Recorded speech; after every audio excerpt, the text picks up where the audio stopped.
Listo, esperen un momento que ya voy para YouTube.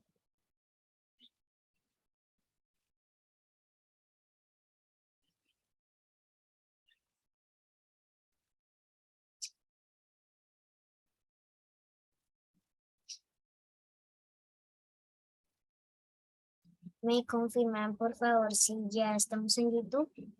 Listo. Voy a Sí, poner ya salió la confirmación. en el chat por si alguien tiene un amigo o algo que no se pueda conectar, pero que nos pueda ver por YouTube.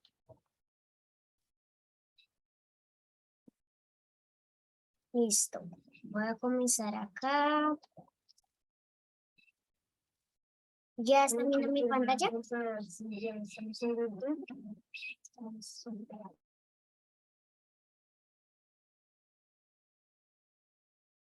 Sí, señor, ya se ve. Ahora dejo de compartir.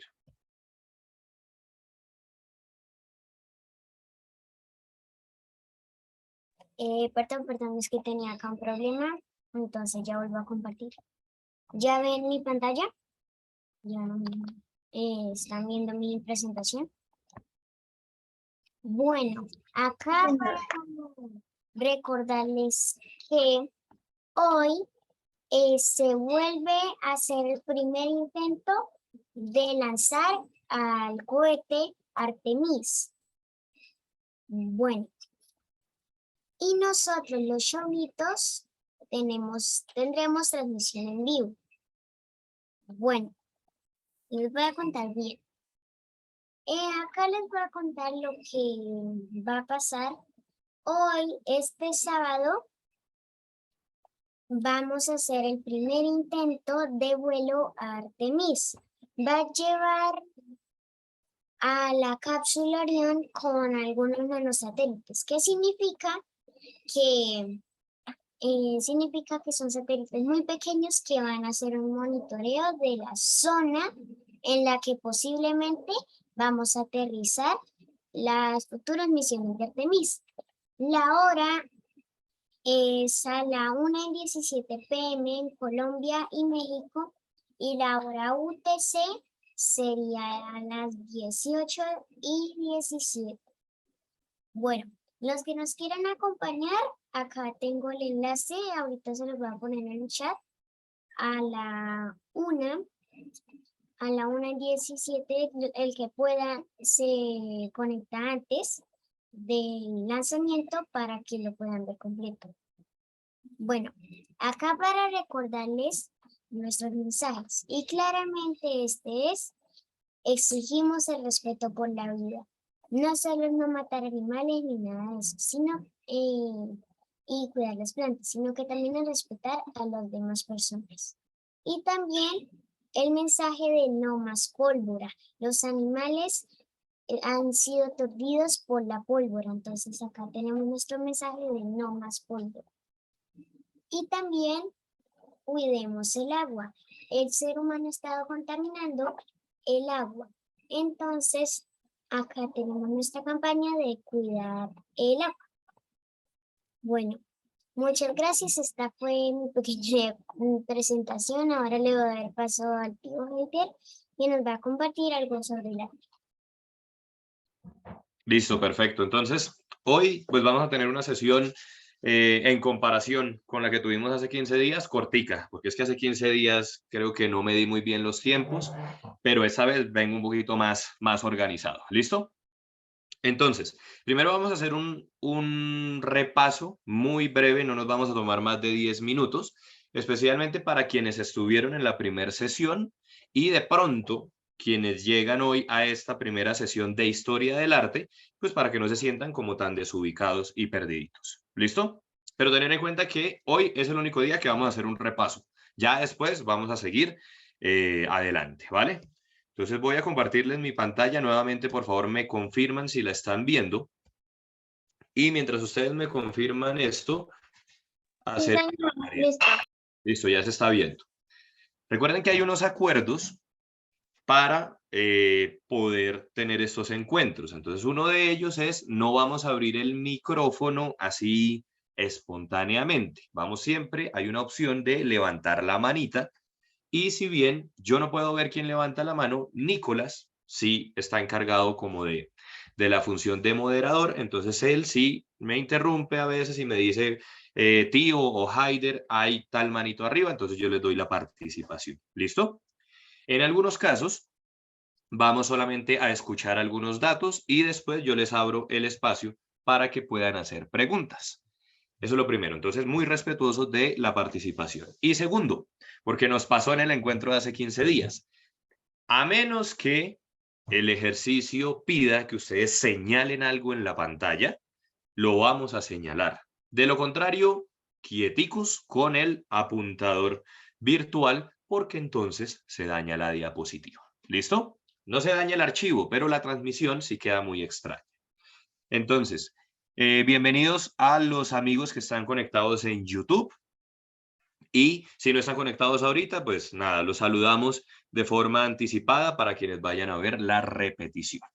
Entonces, vamos a hacer un resumen muy rápido, muy fugaz. ¿Listo?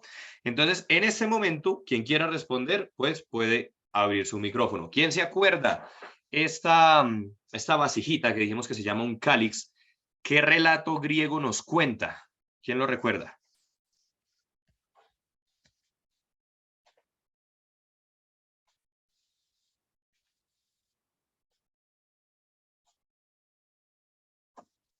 ¿Alguien me está escuchando todavía por ahí? Y aquí estamos, Haider. ¿Se acuerdan de qué relato?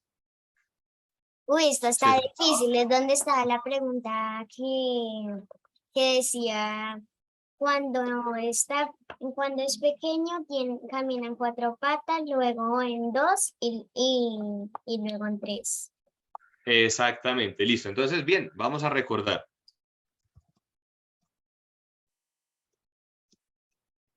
Haider, disculpa, alguien que verifique si YouTube está funcionando porque a mí me parece que no. Ah, ya dice que el video se restringió. Espérenme, ya revisamos acá. Listo, mientras vamos recordando, sí, ese video se ha retirado porque infringía las normas de la comunidad de YouTube. Entonces, porfa, Nicolás, nuevamente ve haciendo la transmisión y aquí continuamos, porque si no nos quedamos atrás. ¿Listo? Entonces, este relato, bueno, esta pieza artística habla de el mito de Edipo y la Esfinge. ¿Se acuerdan que les habíamos contado que eso es una historia toda larga, un poco dramática, porque Edipo termina casándose con su propia mamá y demás cosas? ¿Listo? Entonces, simplemente para que lo vayamos recordando. Yo me voy a adelantar por acá, dejemos a los emperadores a un lado. Y habíamos dicho que en la Edad Media iban a existir dos movimientos muy especiales en la arquitectura. Uno iba a ser el arte románico, que se encargaba de construir los grandes castillos. ¿Listo? Eso para que lo tengamos presente. Y el otro iba a ser el arte gótico, que nos iba a regalar estas monumentales construcciones, son principalmente iglesias y que tienen esa característica que parecieran los cohetes que nos mostraba hace un rato Nicolás, como el Artemis que se va a lanzar el día de hoy. ¿Listo? Eso a manera de resumen. Habíamos dado otros datos y demás, pero no vamos a ser muy insistentes en ellos. Les habíamos contado también que durante la Edad Media, pues por toda una hegemonía y un dominio de la institución, que en este caso es la Iglesia Católica, hay un retroceso en el desarrollo de las habilidades, y eso lo notábamos especialmente en la pintura. ¿Se acuerdan que nos encontrábamos estas pinturas muy graciosas y que cuando buscábamos a qué personajes hacían referencia nos parecía un poco insólita la respuesta? ¿Quién se acuerda de qué personajes están hablando estas pinturas? ¿Qué animales están allí? La primera creo que era un cocodrilo. Un cocodrilo, que decíamos que se parecía a todo menos a un cocodrilo. Y la siguiente, ¿quién se acuerda de qué se trata?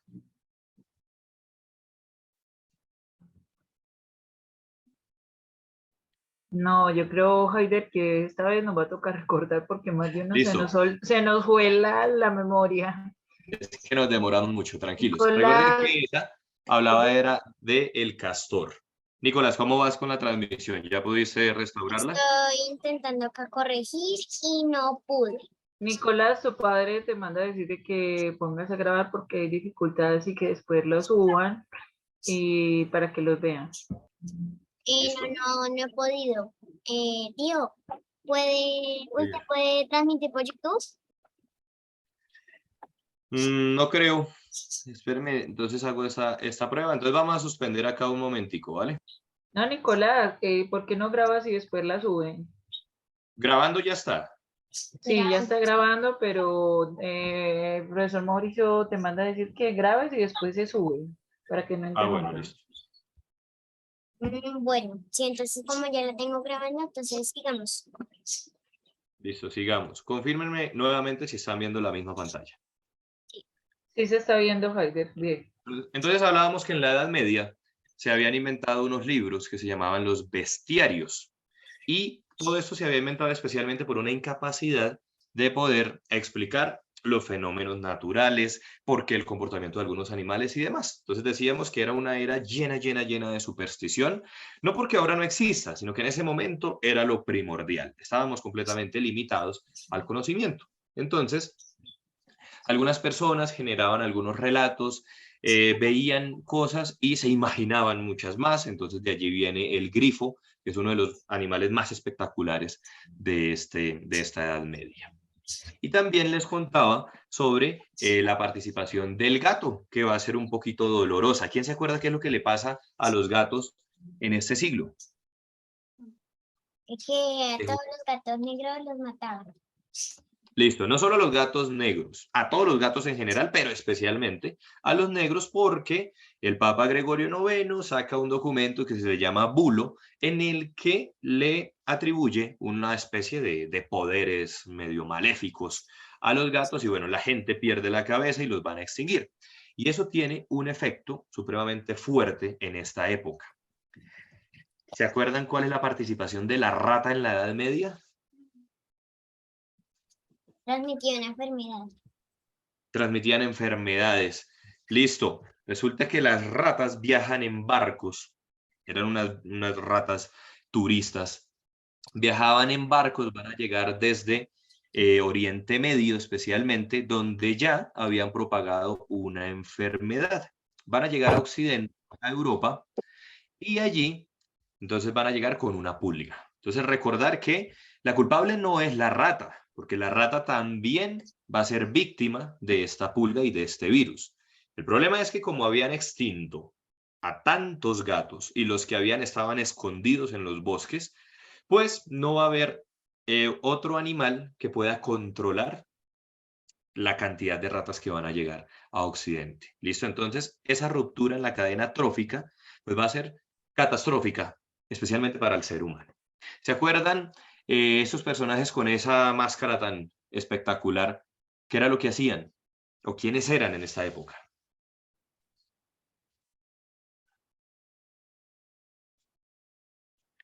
¿Se acuerdan por qué usaban esa máscara? Eran como los doctores, ¿no? Exactamente, eran los doctores de la época, que de medicina sabían muy poco. De medicina sabían muy poco realmente, pero entonces tenían que utilizar estas espectaculares máscaras un poco macabras, pero pues en lo personal me parecen geniales. Y en la punta de ese pico de esa máscara ponían muchas plantas aromatizantes y frutales. ¿Por qué?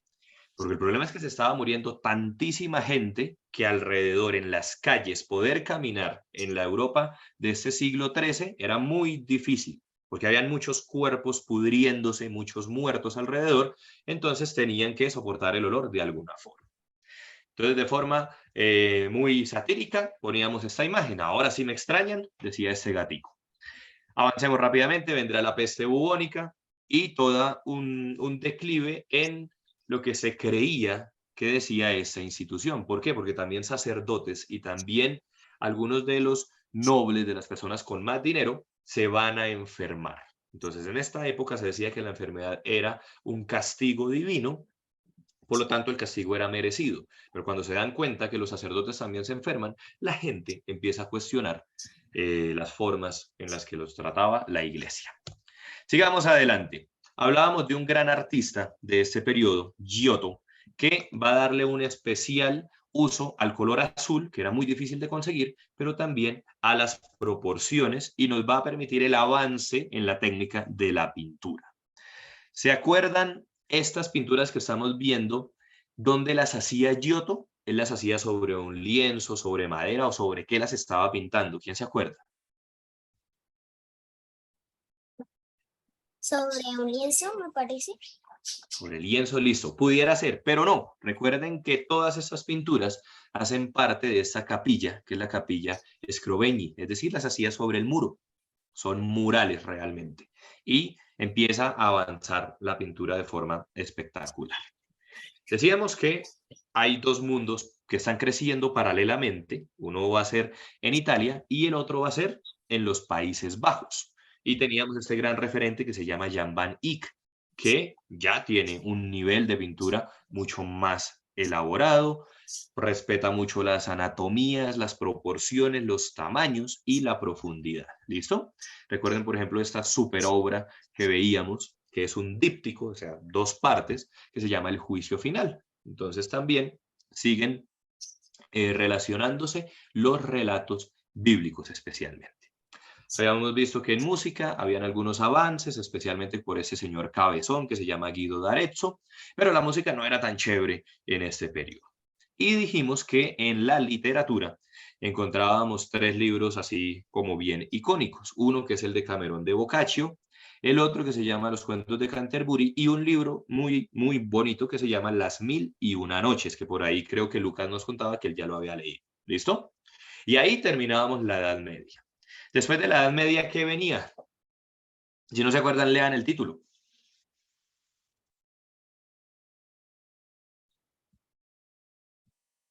Si alcanzamos a leer lo que dice ahí. Renacimiento. El Renacimiento, efectivamente. Y el Renacimiento tiene dos caras. Una, que es el concepto del humanismo, donde el ser humano, los hombres, las mujeres poca participación tienen acá. Los hombres van a desarrollar a plenitud sus habilidades.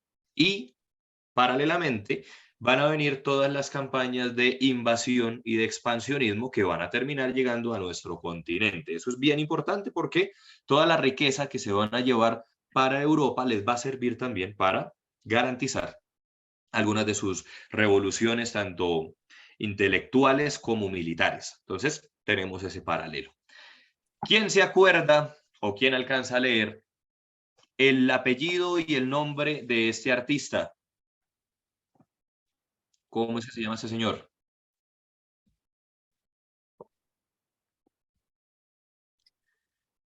Por ahí dice, el nombre empieza por S. Revisen ahí en el texto. Ya vi. ¿Ya encontraron el nombre?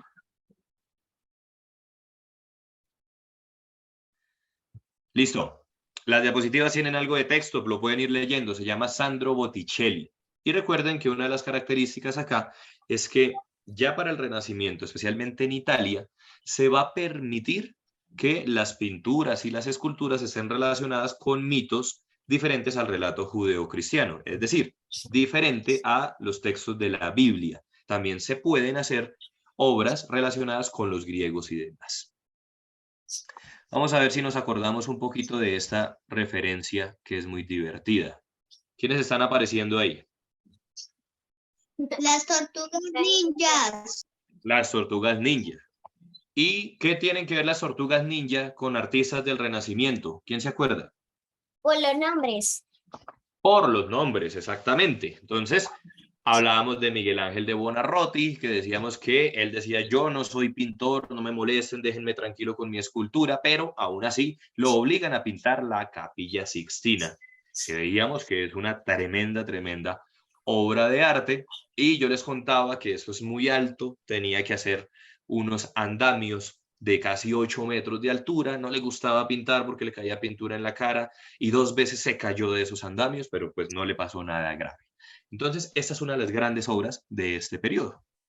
Y aquí tenemos una imagen completa de todo lo que hizo Miguel Ángel de Buonarroti en esa cúpula de la Capilla Sixtina.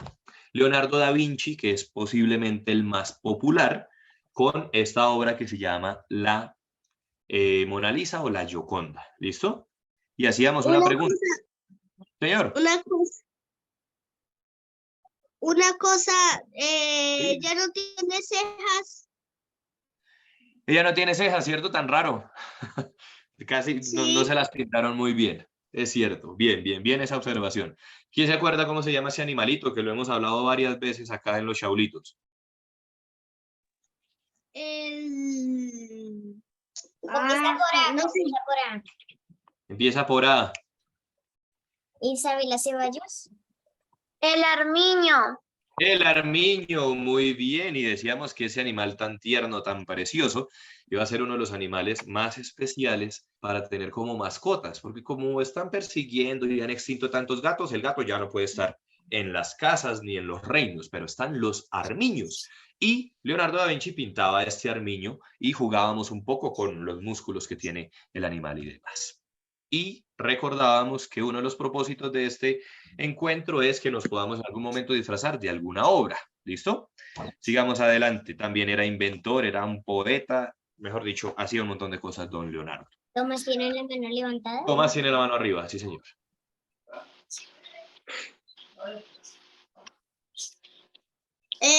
Una cosa, yo me acuerdo que, o sea, el armillo de esa foto era el súper musculoso. Exactamente, el armiño, eso se le veía el brazo así todo musculoso. Es cierto, que eso era lo que nos parecía muy gracioso. Otro pintor de esta época iba a ser Rafael Sanzio, otra de las tortugas ninja. Y veíamos que los cuerpos en las pinturas especialmente siempre eran musculosos, no solo en los animales, sino también en los hombres que veíamos. Y eso surge de una admiración a las obras de arte de la antigüedad clásica, se le llama, o más bien de los griegos. ¿Listo? Lo que pasa es que antigüedad clásica suena más sofisticado. Y este maestro pintaba la Stanza de la Senatura, una iglesia en Florencia, justamente. ¿Listo? Y tenía varios ejemplos. Y cerrábamos con Donatello, que hacía esta tremenda escultura del primer desnudo en la historia del arte, que es justamente el David. ¿Vale? Volvíamos a ver a Miguel Ángel de Buonarroti, que es un genial escultor, y allí ya quedábamos. Aquí nos gastábamos un poquito más de tiempo para explicar y poder ver cómo este genio transformaba el mármol en casi figuras vivas. Decíamos que, ¿cuánto es que mide el David que hizo Miguel Ángel de Buonarroti? ¿Cuántos metros? Como 4 o 3. Como 4, casi 5 metros. ¿Listo? Es una obra monumental. Y después especulábamos un poco con el nombre de esta escultura y todos coincidíamos en mencionar nombres de dioses griegos, pero no, era un Moisés. ¿Listo? Después avanzábamos, nos encontrábamos con un magnífico pincel de los Países Bajos que se llama Hieronymus Bosch, que nos regala muchas obras, pero dentro de ellas el maravilloso Jardín de las Delicias. ¿Listo? Si de pronto queremos indagar un poquito más sobre todo este conversatorio, revisen la grabación, que esa sí está en YouTube. ¿Listo? Veíamos también a Peter Bruegel en los Países Bajos y posterior a eso llegábamos a un gran genio alemán que nos impactaba y nos anticipaba muchos siglos en el arte y se llama Alberto Durero. De las obras que más nos llamaba la atención era justamente La joven liebre. ¿Listo? Entonces, así, muy fugaz el resumen para que nos podamos situar nuevamente en lo que estamos conversando. ¿Por qué? Porque ahora vamos a avanzar. ¿Listo? Entonces yo voy a cerrar un momentico esta diapositiva porque ahora necesito abrir otra. ¿Alguien hasta este momento tiene alguna pregunta relacionada con la Edad Media y el Renacimiento? ¿O todo está claro? ¿Tienen alguna pregunta? Todo está bien, dicen por acá. Listo. Les voy a compartir otra pantalla y ustedes me avisan si ya se puede ver, por favor. Sí. Listo, ya está. Listo. Listo, entonces pónganle cuidado. Vamos a irnos hasta el siglo XVI. Vamos ya a avanzar 100 años. Y hay algo muy especial. Por fin aparece otra mujer en el arte y en este caso aparece una mujer pintora. Quiero que lean el nombre de esta. ¿Lo puede pronunciar? Sofonisba Anguissola. Muy bien. Sofonisba Anguissola. Por allá hay un celular que está sonando. Pongan eso en silencio, por favor. ¿Listo? Sofonisba Anguissola es una de las artistas más importantes en la historia en general, pero especialmente en este periodo. Por un lado, porque es mujer y se atreve a pintar y sobre todo se atreve a mostrar su arte sin ningún temor, en una época en la que la participación de la mujer estaba completamente prohibida. ¿Cuál es la ventaja que tiene Sofonisba? Su papá la apoya muchísimo. Ella es la mayor de 7 hermanos, o creo que eran 6, bueno, no me acuerdo, después lo revisamos bien. La mayor de 7 hermanos, donde 6 son mujercitas y uno solo es un hombrecito, el menor. Sin embargo, ella desde muy temprana edad muestra muy buena habilidad para el dibujo y su papá es un hombre que no es un millonario, pero viven de forma acomodada. Entonces, va a inculcarle a sus hijas la importancia de aprender arte para vivir y, por lo tanto, apoya mucho a Sofonisba. La apoya tanto que la envía a Florencia a que estudie con un tal Miguel Ángel de Buonarroti. ¿Se acuerdan qué es lo que pinta Miguel Ángel? Lo acabamos de ver hace un ratico. ¿Qué pintó él? Memoria, memoria, memoria. ¿Quién se acuerda? Pinto algo en una capilla. Exactamente, pinta la Capilla Sixtina y recuerden que también era un genio como escultor. ¿Listo? Él va a ser uno de los maestros de Sofonisba. En un momento le quiere poner una prueba a Sofonisba y le dice, mira, yo quiero que hagas un dibujo de un niño llorando. La maestra recuerda un suceso de años atrás cuando su hermanito estaba muy pequeño y al niño lo mordió un cangrejo. Entonces recuerda el rostro de su hermanito llorando y pinta este magistral dibujo. Es claro que a este niño algo le estaba doliendo, no sabemos bien, creo que le mordió un dedo, le mordió un dedo de la mano o un dedo del pie, pero sí o sí el niño estaba llorando. Este dibujo le gusta mucho a Miguel Ángel y decide que sí, que le va a enseñar mucha pintura, muchas técnicas a la maestra Sofonisba. Por lo tanto, esta mujer va a llegar a la corte de Felipe II. Felipe II lo habíamos mostrado hace 15 días porque este hombre es un rey español. En esta época, quien es rey español es casi rey de media Europa. ¿Por qué? Porque los españoles, por la invasión que hacen en el continente americano, se llevan muchas riquezas, así que tienen mucho dinero allá en Europa. Logran, por ese gusto al arte, contratan a la maestra Sofonisba como la pintora oficial de este reino. No era un cargo menor. Lo que pasa es que no le pagaban un salario, digamos, no le pagaban un salario en dinero, sino le daban una tierra, le daban una casa y garantizaban que pudiera tener alimentación y demás. Pero si ella pintaba algún cuadro y demás, no recibía nada extra. ¿Listo? Entonces, ella va a hacer este retrato de Felipe II, que es el retrato más famoso que tiene este rey, y también va a pintar a una de sus esposas. Vuelve este personaje. ¿Qué canzón es este animalito? ¿Quién se acuerda cómo es que se llama? Como familiar del ¿Cómo se llama? ¿Cómo se llama? Armillo. Armiño, Isabela Ceballos. Tiene la mano arriba. ¿Estás también quiere practicar? Armiño, muy bien. No se nos va a olvidar nunca más. Cuando Leonardo da Vinci pintó el Armiño, ¿cómo estaba el Armiño? ¿Cómo aparecía? Forcejeando. ¿Cómo? Haciendo fuerza.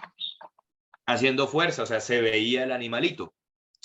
Pues miren que con el paso del tiempo, miren lo que le pasa al armiño. Esta pintura es de la maestra Sofonisba Anguísola. En algunos textos lo han escrito mal y han dicho que la obra es de otro pintor español que se llama, bueno, que se apodaba El Greco. Pero ojo, hacemos una corrección a la historia y le damos el mérito a quien lo realizó. Esta tremenda pintura es de la maestra Sofonisba. Y aquí se llama La Dama del Armiño. ¿Ven ustedes el armiño ahí en esa pintura? La piel. La piel, exactamente. Lastimosamente, no aprendemos nada como humanidad. En el siglo XIII empezamos a asesinar gatos y tome que llegó la peste bubónica, no hubo un animal que controlara la expansión de las ratas y fue una catástrofe. Y ahora que habíamos llevado al hermoso armiño como parte de las mascotas y de la casa y demás, pues dijeron, no, pues muy bonito y todo, pero nos sirve más la piel. Entonces miren esa tremenda bufanda, horrible bufanda que lleva esta mujer. ¿Listo? Ella es una de las hijas del rey Felipe II. ¿Qué podemos valorar allí? Que esto es una pintura preciosísima. Estamos viendo muy bien el rostro, miren el rubor en las mejillas de esta jovencita, las manos que en arte, en pintura, las manos son lo más difícil que hay para poder pintar. Entonces estamos frente a una maestra supremamente buena, con un gran desarrollo de su habilidad, que va a ser tan atrevida, la mirada es bellísima, es completamente cierto, tan atrevida de pintarse ella misma. Y yo por eso les ponía por acá una frase que me quedó por debajo. Sofonisba no tuvo miedo, con sus ojos dice, sí, soy mujer y soy pintora. ¿Listo? Entonces, un nombre difícil de pronunciar, tal vez difícil de memorizar, pero espero que no lo vayamos a olvidar. ¿Listo? En este siglo hay una gran inconformidad, especialmente en los artistas. Están cansados de pintar tantos dioses griegos, tantos cuerpos musculosos y magníficos, y lo que dicen es falso, la gente no se ve así en la vida real, ya no queremos más de esos cuerpos. Entonces van a tener una transición que se va a llamar el manierismo. ¿Listo? Y en el manierismo van a procurar exagerar mucho los movimientos, por un lado, pero también las proporciones. Miren, por ejemplo, la crucifixión, el Cristo, bueno, el Jesús que acaba de ser crucificado, tiene los brazos muy largos. Normalmente los brazos no son así. Y cada una de sus extremidades está siendo exagerada en el volumen. ¿Listo? Eso por un lado, con el artista El Greco, que es un español.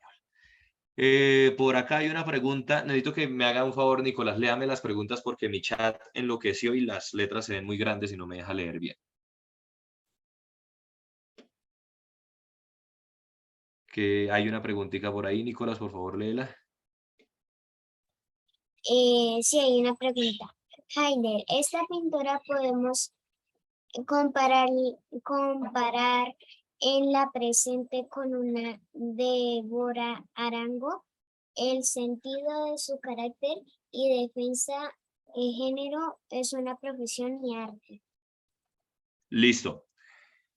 Bueno, con la maestra Débora Arango, la técnica que ella va a utilizar se llama expresionismo.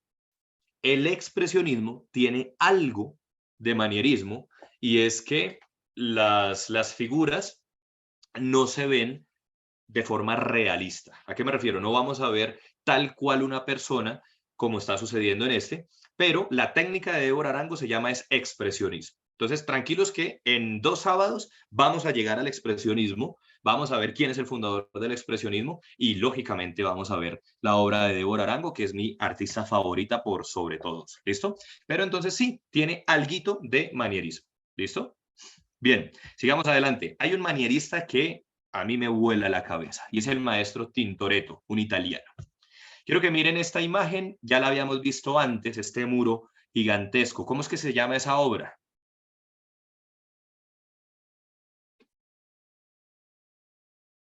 ¿Quién se acuerda? ¿Quién se acuerda? Piensen, Leonardo da Vinci. La última cena. La última cena, muy bien. Resulta que la última cena es un muro así de monumental, pero esta no es la que habíamos visto antes. Esta es otro muro con la misma escenografía que pintó el genio Leonardo da Vinci y lo encontraron hace creo que apenas como unos 20 años. Por eso se mantiene así. Ahora quiero que miren la versión de la última cena de Tintoretto. ¿Qué les parece? Diferente, ¿cierto? Mucho más alto nivel. ¿Cierto? Esta es más difícil. Además que lo que hace Tintoretto es muy bonito porque pareciera que él estuviera adentro del salón donde organizaron la última cena. Pero no está de frente, está en otra perspectiva, es decir, desde otro punto de vista. Y no están solo los santos que acompañan a Jesús, sino también como algunas personas del servicio, como si realmente estuvieran en un restaurante donde los estaban atendiendo. Entonces, acá es fascinante la visión de Tintoretto. Creo que hay una pregunta por ahí en el chat. No, que no hay ninguna pregunta. Javier, es que tuvimos un problema con la transmisión en YouTube, entonces por eso no hay link en YouTube. Ah, bueno, listo. Sí, después vamos a subir esta grabación a YouTube para que la puedan repetir, pero ahorita no hay transmisión. ¿Listo? Entonces, miren cómo la inconformidad, ese cansancio de, ay, qué pereza andar pintando hombres todos musculosos, si a la larga no todos somos musculosos, nos va a llevar a recrear obras tan hermosas como esta última cena. Si ustedes me preguntan a mí, yo prefiero esta obra por encima de la de Leonardo da Vinci, sin desconocer el gran genio que era. Pero esto es una obra bellísima. Ahora, para explicar el manierismo, esta es mi obra favorita. Quiero que lean el nombre de la obra. ¿Cómo se llama? Ahí está escrito. Virgen del cuello largo. Listo. Virgen del cuello largo del maestro Parmigianino. Ahora, concéntrense 10 segundos mirando la obra. 9, 8, 7, 6, 5, 4, 3, 2, 1. Y quiero que me digan este personaje dónde estaba ubicado en la obra inicial, en la obra completa. ¿Lo alcanzaron a ver o nos devolvemos? No estoy pudiendo oír. Pero nosotros sí te escuchamos. Heidelberg, no te puedo oír. Nicolás, escríbele por favor a Tomás que revise su audio porque creo que ustedes sí me están escuchando bien, ¿cierto?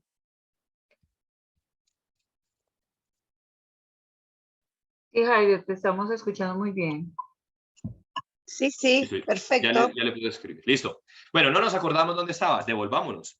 Este personaje, ¿dónde estaba? Volvamos a la pintura oficial y búsquenlo ahora sí. Ahora sí, utilicen el lapicerito y señálenlo. ¿Dónde está? Abajo. En la parte de abajo, ¿cierto? Listo. Entonces Ahí. vamos a empezar a jugar con varios elementos. Esta es una de las obras principales del manierismo. Entonces, ese personaje inicialmente aparece en la parte de abajo, pero si lo miramos, su brazo es más largo, pareciera un hombre de gran tamaño, pero en la obra es un pequeñín. Si miramos un momento la pierna que no está descubierta, pasa algo con su traje. Es como si fuera un traje traslúcido. Alcanzamos a ver los escalones de atrás. ¿Eso es normal? ¿Eso sucede realmente? No. No, es como si fuera un personaje fantasmagórico. Entonces el manierismo juega también con un poco de figuras surrealistas. Ahora miremos el bebé que carga la Virgen de cuello largo. Si ustedes ven un niño así en la vida real, ¿qué pensarían de ese bebé? Que no parece. Claro. El que está enfermo, que no parece un bebé, que de pronto tiene problemas de hidrocefalia. ¿Qué? Que es muy grande. Que es muy grande para ser un recién nacido, es correcto. Entonces miren que ratifican la idea del manierismo. Todo es exagerado. Ahora miremos por qué se llama la Virgen del cuello largo. Y quiero que muevan su cuello, traten de mirarlo, a ver si su cuello es tan largo como el de esta señora. ¿Será que sí? No, ¿Será que si tuviéramos el cuello así de largo, podríamos sostener la cabeza? ay, no. Oye, No, sí. yo creo que ella tiene su cuello es 2 veces, una vez mayor que el de nosotros. Que el de nosotros, exactamente. Entonces lo que podemos concluir es que esta mujer, pues es producto más de la imaginación del genio parmillanino, más allá de que sea una mujer real. Ahora miren el tamaño de esa mano. ¿Será que nuestro dedo corazón es tan largo como el de ella? ¿Y que el índice es igual de largo al de ella? Porque si los No, uniera, le quedaría igual. No. La nariz, las orejas, bueno, hay muchos elementos allí que ratifican efectivamente cuál es el propósito del manierismo. Dejemos descansar la pintura un momentico. Y ahora sí vamos a entrar en un hermoso periodo que se llama el barroco. Hay que tener en cuenta que el manierismo no se considera un periodo de la historia, sino una transición, un momento en el que los artistas estaban buscando algo nuevo, algo que los desatara y les permitiera salir del Renacimiento. El rapto de Perséfone. Gian Lorenzo Bernini es el mejor escultor, pero también el mejor arquitecto de esta época. Y vamos a entrar en detalle con esta obra. Es una obra espectacular, una de las mejores esculturas que se han hecho en la historia de la humanidad. Mientras ustedes la van viendo, quien quiera levante la mano y cuéntenos qué le parece esta escultura. De mármol. Está hecha en mármol, es cierto. ¿Ustedes qué creen? ¿Cuántas impresoras 3D utilizó Gian Lorenzo Bernini para hacer esa escultura? Ninguna. ¿Ninguna? unas 200 o 300. Eso, si quisiéramos hacerlo, tal vez necesitaríamos muchas. Obviamente, en esta época no existían las impresoras 3D. Es el desarrollo de una habilidad. Es este genio que con sus manos convierte el mármol en carne. Y toma un concepto que se va a desarrollar muy bien en el periodo barroco y es el movimiento, la tensión y también la expresión. Miren que esta diosa está forcejeando con este dios y le está diciendo no, no me rapte y podemos ver todo el relato allí. ¿Listo? ¿Qué tal les parece? ¿Será que esta escultura se merece un dedito arriba? Claro que sí, porque Claro que sí, si es así, entonces pongamos todo. en la imagen de la derecha se ve bien como, o sea, como si fuera real. Exactamente, miren el forcejeo, cómo la mano está agarrando la pierna de la diosa. Espectacular. Pero no es lo único que va a hacer Gian Lorenzo Bernini. Miren este personaje. ¿Qué estamos viendo allí? La medusa. Muy bien. Pero ¿qué es lo que va a hacer Gian Lorenzo con el relato mitológico? Gian Lorenzo no va a esculpir un monstruo. ¿Por qué? Porque este relato es un relato de una doble victimización. A Medusa, como después la llamaron, era una mujer muy hermosa, muy bonita en la tierra.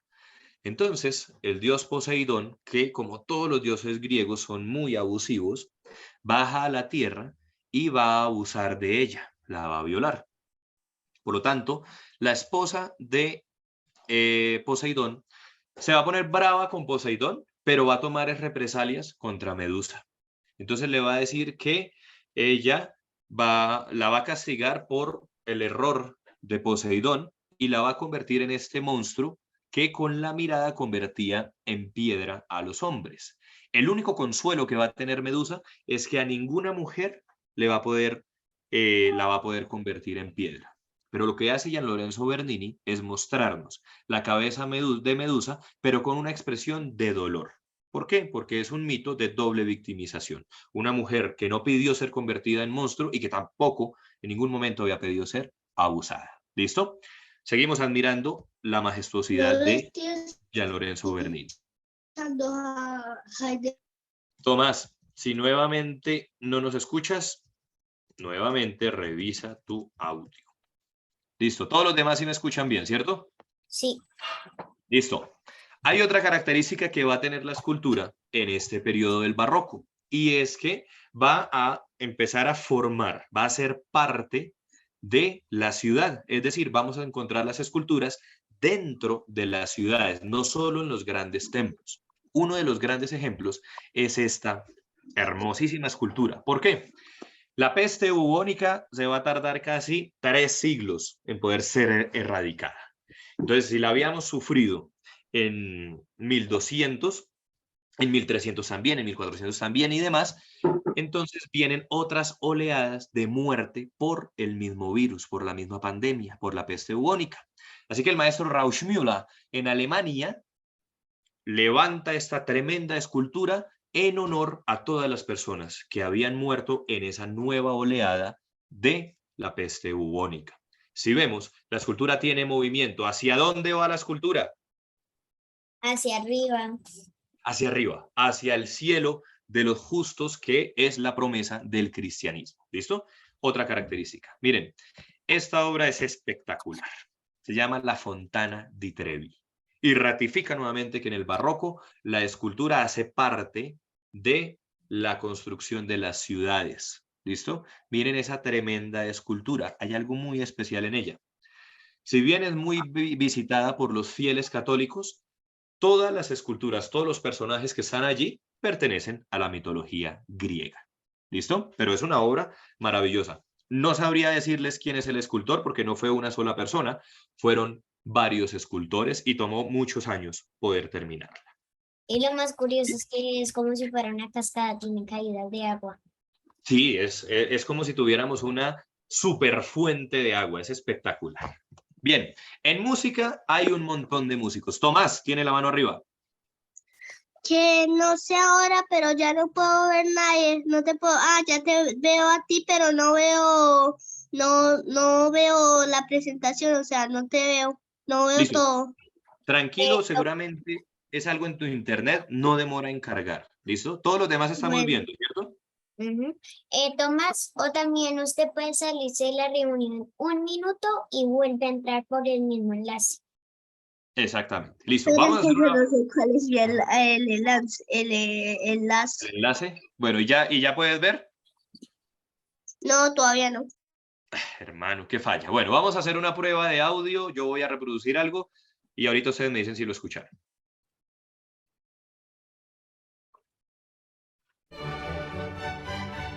Sí.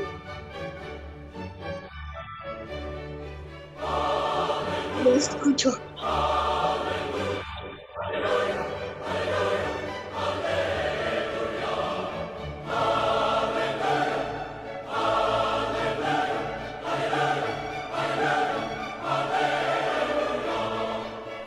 Listo, hasta ahí. ¿Qué alcanzaron a escuchar?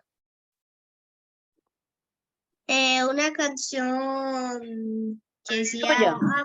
Aleluya. ¿Qué decía? Ah, Aleluya. Muy bien.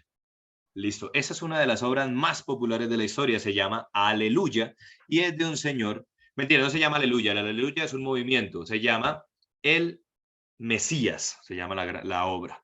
Y la escribe ese señor, que es el segundo nombre que aparece, que se llama Georg Friedrich Händel. En este periodo, en el periodo barroco, la música va a tener una evolución tremenda, tremenda, tremenda.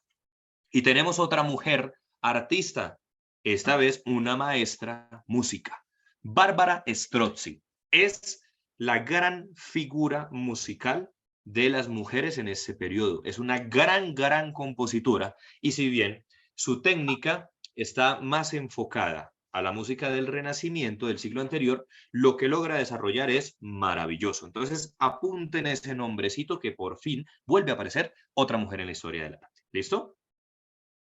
Ahora, mientras ustedes van viendo a este señor, yo voy a reproducir esta música y ahorita me cuentan si alguna vez la han escuchado.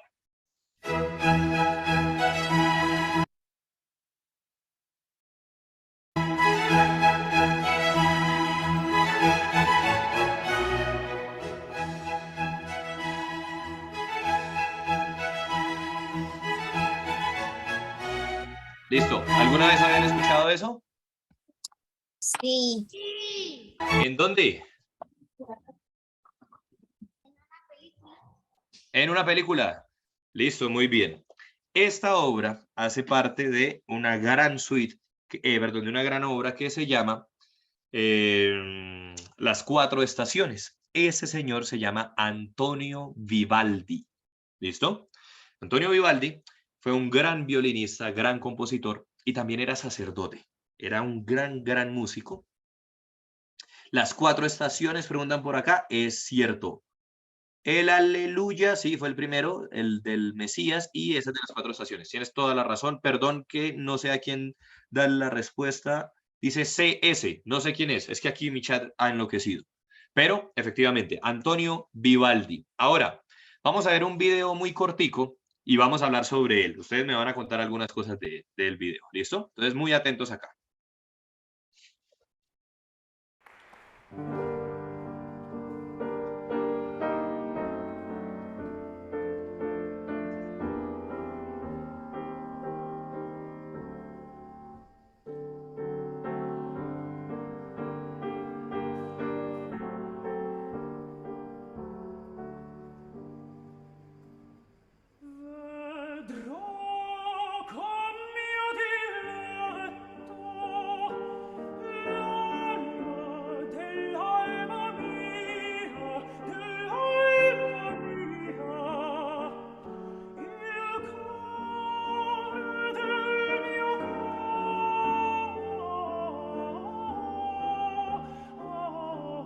Listo, hasta ahí. Suspiren. ¿Qué tal les parece esa música? Listo, ya entré de nuevo y ya puedo ver. Listo, bien. Esa es la música de la ópera. Cierto, está relacionado con la ópera. ¿Y qué tal cantaba ese señor? Muy bien. Muy bien, bellísimo, ¿cierto? Pero hay algo muy especial en el tono de voz que tiene él. Los hombres normalmente tenemos la voz un poquito más gruesa, ¿cierto? Y si lo escuchábamos a este maestro, cantan unas notas mucho más agudas. ¿Qué es lo que sucede? Aquí dicen que es un tenor. No, eso es un registro que se llama contratenor. Está por encima del tenor. Ahora, hacer unas claridades. Este video es un video contemporáneo. Lo grabaron exactamente en el 2016. Es un maestro italiano de los mejores cantantes que hay. Pero ¿qué es lo que pasa? Y aquí viene otra tragedia. Las mujeres no tenían permitido cantar en los coros ni en ninguna celebración. Por lo tanto, los niños que demostraban que tenían una buena afinación y buena habilidad para el canto serían castrados. ¿Ustedes saben qué es la castración? ¿Sí o no? Sí. ¿Saben o no saben? Y pues cuéntenme qué es la Castración es castración. cuando No puedo tú alzar la vas a, no sé, a tener algún Tranquilo, mientras lo piensas, alguien dijo que no podía alzar la mano. Por favor, ese alguien abra el micrófono. Ah, perdimos. No, es que tengo una construcción al lado y quería hablar mientras estaban calladitos. Pero ahí se oye perfecto, tranquila. Cuéntanos. La castración, precisamente cuando estabas hablando de eso, me acordé de Farinelli. La castración Muy bien. es cuando, ¿cómo lo dicen decentemente?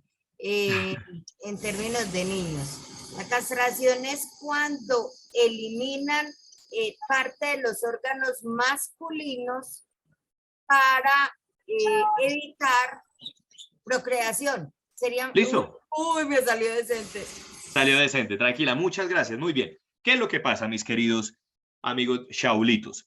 Quiero que se concentren mucho, especialmente los niños. Las niñas que están conectadas, tranquilas, disfruten de este momento. Los niños, los hombres, tenemos algo que se llaman testículos. Los testículos, con el paso de los años, más o menos cuando uno tiene entre 12, 13, hasta los 15 años, van a empezar a generar una hormona que se llama testosterona. La testosterona se encarga de hacer algunos cambios en nuestro cuerpo. Se nos va a expandir aquí la tráquea o algo que llaman la manzana de Adán, pero no se llama manzana de Adán, es la tráquea. También se nos va a expandir la nariz y nos va a cambiar la voz. Por lo tanto, durante el periodo barroco, siglos antes y siglos posteriores, todos los niños que eran buenos cantantes, que eran muy afinaditos y demás, se les va a castrar, es decir, le van a cortar los testículos. ¿Para qué? Para que cuando crecieran no tuvieran ese efecto hormonal y por lo tanto pudieran mantener ese registro amplio como de una mujer y tuvieran la potencia de la voz de un hombre. ¿Ustedes qué opinan? ¿Hubieran aceptado el trato de perder sus testículos por ser buenos cantantes? ¿Qué dicen los jovencitos? No, no están dispuestos. No, no. Listo. Pues resulta que muchos de estos niños tampoco querían ser castrados, pero fueron obligados. ¿Por qué? Por una necedad de no permitir la participación de las mujeres. Entonces, miren la parte terrible de esta buena música. Ahora, el maestro que veíamos hace un rato no es castrati o castrado, simplemente con mucho estudio y también con algunas favorabilidades anatómicas se puede lograr este registro. Muy bien, gracias a don Antonio Vivaldi por dejarnos tan buena música. Pero ni Händel, que lo escuchábamos con el Mesías, con el Aleluya, y tampoco Vivaldi van a ser los más importantes de este periodo. Hay un gran genio que es el que va a permitir la música del futuro concretamente. Y ese maestro se llama Johann Sebastian Bach. Vamos a escuchar algo de Johann Sebastian Bach.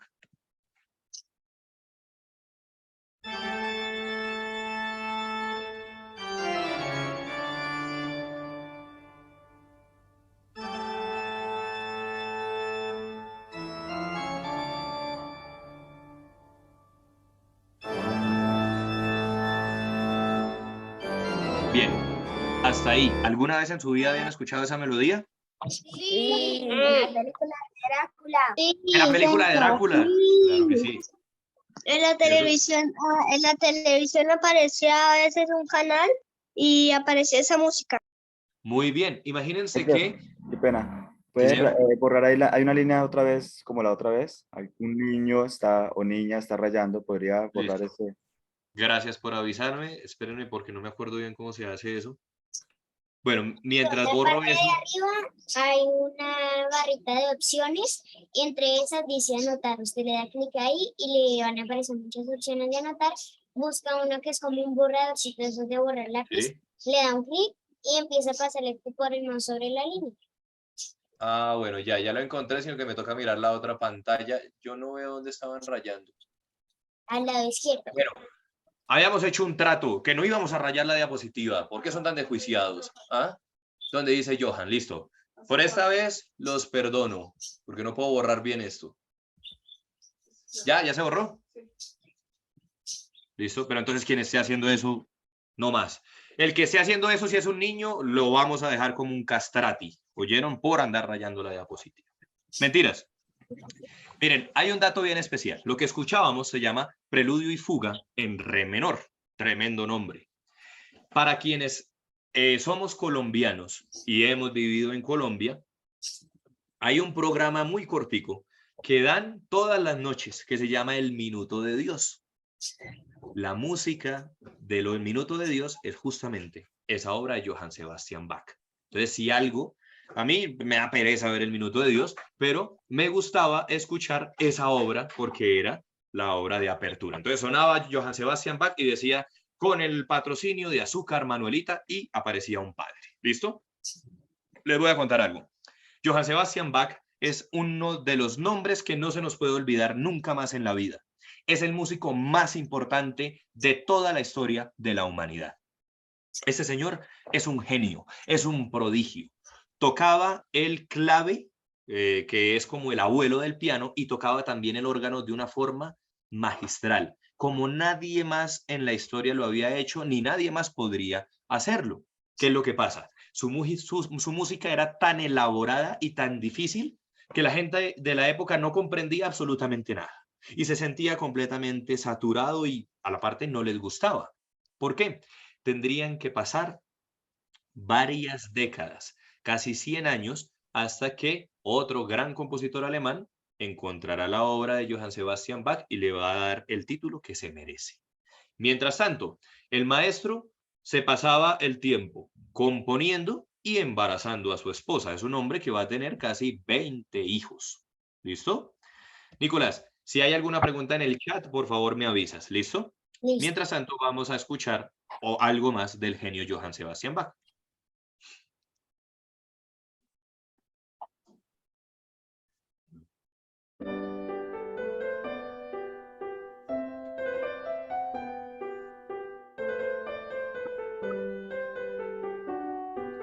¿Alguna vez habíamos escuchado esa obra?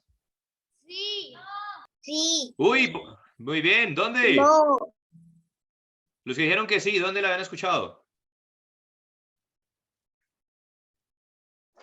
Sí, me parece que es como en Intensamente. Pudiera ser. Listo. Eso se llama Minuet en sol mayor. ¿Qué es lo que pasa? Películas, Este películas. genio va a convertirse en uno de los grandes músicos de algunas cortes, de algunas iglesias especialmente. ¿Por qué? Porque necesitaba también vivir y mantener a su familia. Tengan en cuenta, 20 hijos. Y tenía una esposa a la que amaba muchísimo. La amaba tanto que le va a escribir un libro especial dedicado a ella. Ese libro se llama el libro de Ana Magdalena Bach. ¿Listo? Es un libro que tiene unas piezas musicales muy bonitas y particularmente es el libro que tiene las obras que son las más fáciles de tocar de Bach, sin decir que sean obras fáciles. ¿Por qué? Va a escribir otro libro que se llama El clave bien temperado. Para que lo entendamos, es algo así como el piano bien afinado y bien tocado. ¿Listo? Este libro es una obra maestra, es una pieza fundamental, supremamente difícil de interpretar y es el libro con el que años más adelante van a aprender Mozart, Beethoven, Brahms, Mendelssohn, los grandes genios de la historia van a aprender gracias a ese libro que deja el genio Johann Sebastian Bach. Como todo tipo barroco, es partidario del movimiento de la exageración. Por lo tanto, sus obras parece que nunca se detienen. Vamos a escuchar solo un pedacito de una obra muy especial para mí. Fue la obra que por primera vez en mi vida canté cuando hice parte de un coro y de una orquesta. Entonces es una obra que yo quiero muchísimo. Se llama El Magnificat. Escuchemos un pedacito.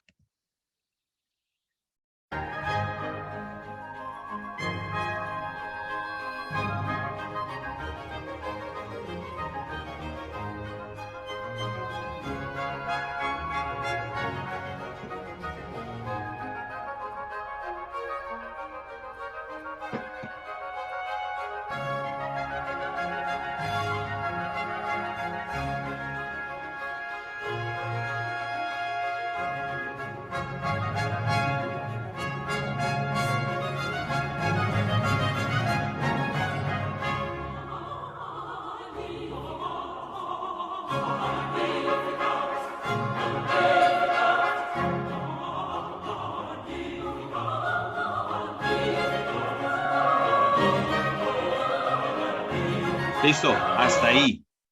¿Qué tal les parece? Les hago una pregunta. ¿Cuántos instrumentos alcanzaron a identificar? yo alcancé como que a unos 20. Unos 20. ¿Quién da más? Yo 7 nomás. 7, listo. Y también 25, listo. ¿Qué es lo que pasa con Johann Sebastian Bach? Le da un uso extremo a la orquesta. Entonces, cada nota musical, cada melodía que escribe para los instrumentos de la orquesta es de mucho cuidado. Hay que estudiarlo mucho, tiene que sonar muy bien, muy precisos en la afinación y eso se lo encarga a todos. Cuando pensábamos que terminaba la introducción, ¡pum!, sonó el coro inmediatamente con el mismo virtuosismo, mucha velocidad y casi que nunca hay silencios en la obra. ¿Listo? Entonces, si en algún momento ustedes tienen 32 minutos libres de su vida, entran a YouTube y escriben Magnificat de Bach y se lo escuchan y sé que la van a pasar muy bien. ¿Listo? Este genio, gran maestro, durante toda su vida va a componer mucha música y música a un nivel muy exigente. Lastimosamente, Nicolás, por ahí hay un micrófono abierto, ciérralo, por favor. Lastimosamente, en esta época, el maestro frecuentaba mucho, frecuentaba no, le gustaba mucho componer especialmente en la noche por el silencio que la noche permitía. pero como tenía tantos hijos, también tenía que dejarlos dormir. No podía encender tantas veladoras para componer. Así que toma la decisión de componer solamente con la luz del reflejo de la luna. Eso va a llevar que su vista tenga un deterioro tremendo, tremendo, y el maestro, pues los últimos años de su vida, va a estar completamente ciego. Si bien no va a recibir ningún reconocimiento en vida, la historia de la humanidad le agradece a Johann Sebastian Bach haber sido Johann Sebastian Bach y haber escrito la música más hermosa, de la cual van a aprender todos los grandes genios en los siglos posteriores. ¿Listo? Entonces, larga vida a don Johann Sebastian Bach. Y aquí vamos a escuchar un resumen muy cortico que hace una maestra española que a mí me encanta lo que ella hace. Así que todos muy atentos a lo que nos cuenta.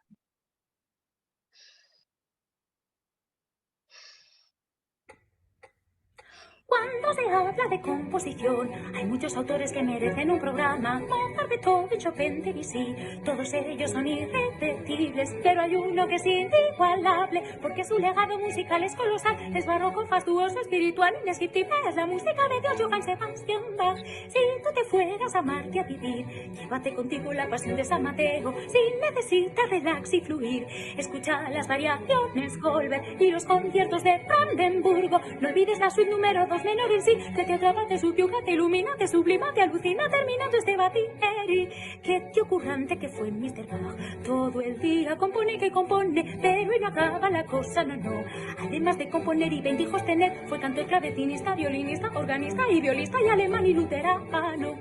Pero lo más loco de su historia es que cuando murió J.S., su inmenso legado quedó sepultado y tuvo que llegar Félix Mendelssohn a hacer valer la obra de Juan Sebastián Bach y construir casi de cero su reputación.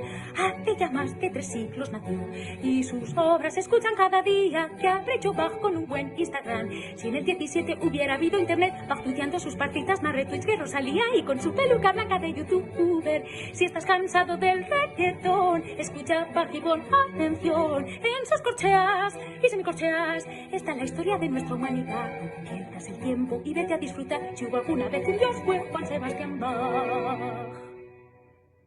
Listo, ¿qué tal? ¿Qué tal les pareció ese resumen que nos hace la maestra Sheila Blanco? Súper largo y también necesita mucho aire. ¿Cierto? Es muy buena cantante. Sí. Listo, muy bien. El genio nos deja una frase que simplemente nos invita a vivirnos desde la disciplina y del desarrollo de nuestras habilidades. Queridos, nos quedan solo 15 minutos, ¿vale? Así que en estos 15 minutos vamos a hablar de la pintura en el periodo barroco. Tiene un gran exponente, ese es un genio absoluto, de apellido Caravaggio. Caravaggio es casi el dueño, amo y señor de ese periodo en Italia. ¿Listo? Caravaggio es un hombre... Uy, aquí me quedó una diapositiva vacía, perdónenme. La siguiente. Caravaggio se va a inventar una técnica que se llama el tenebrismo. Y lo que dice Caravaggio es: comparto la idea de los escultores, no más este concepto, y de los pintores del manierismo, no más ese concepto de andar pintando dioses y personas con los supercuerpos. Los seres humanos tenemos otra anatomía. Entonces va a ser un gran estudioso de la anatomía y la va a pintar tal cual como la ve. ¿Qué es lo que pasa con el genio? Al inventarse el tenebrismo, lo que va a hacer es que los cuerpos emerjan de la oscuridad absoluta, siempre recreando escenas un poco terroríficas. ¿Listo? Quiero que miren el siguiente cuadro. ¿Qué está sucediendo ahí? Le están cortando la cabeza a alguien.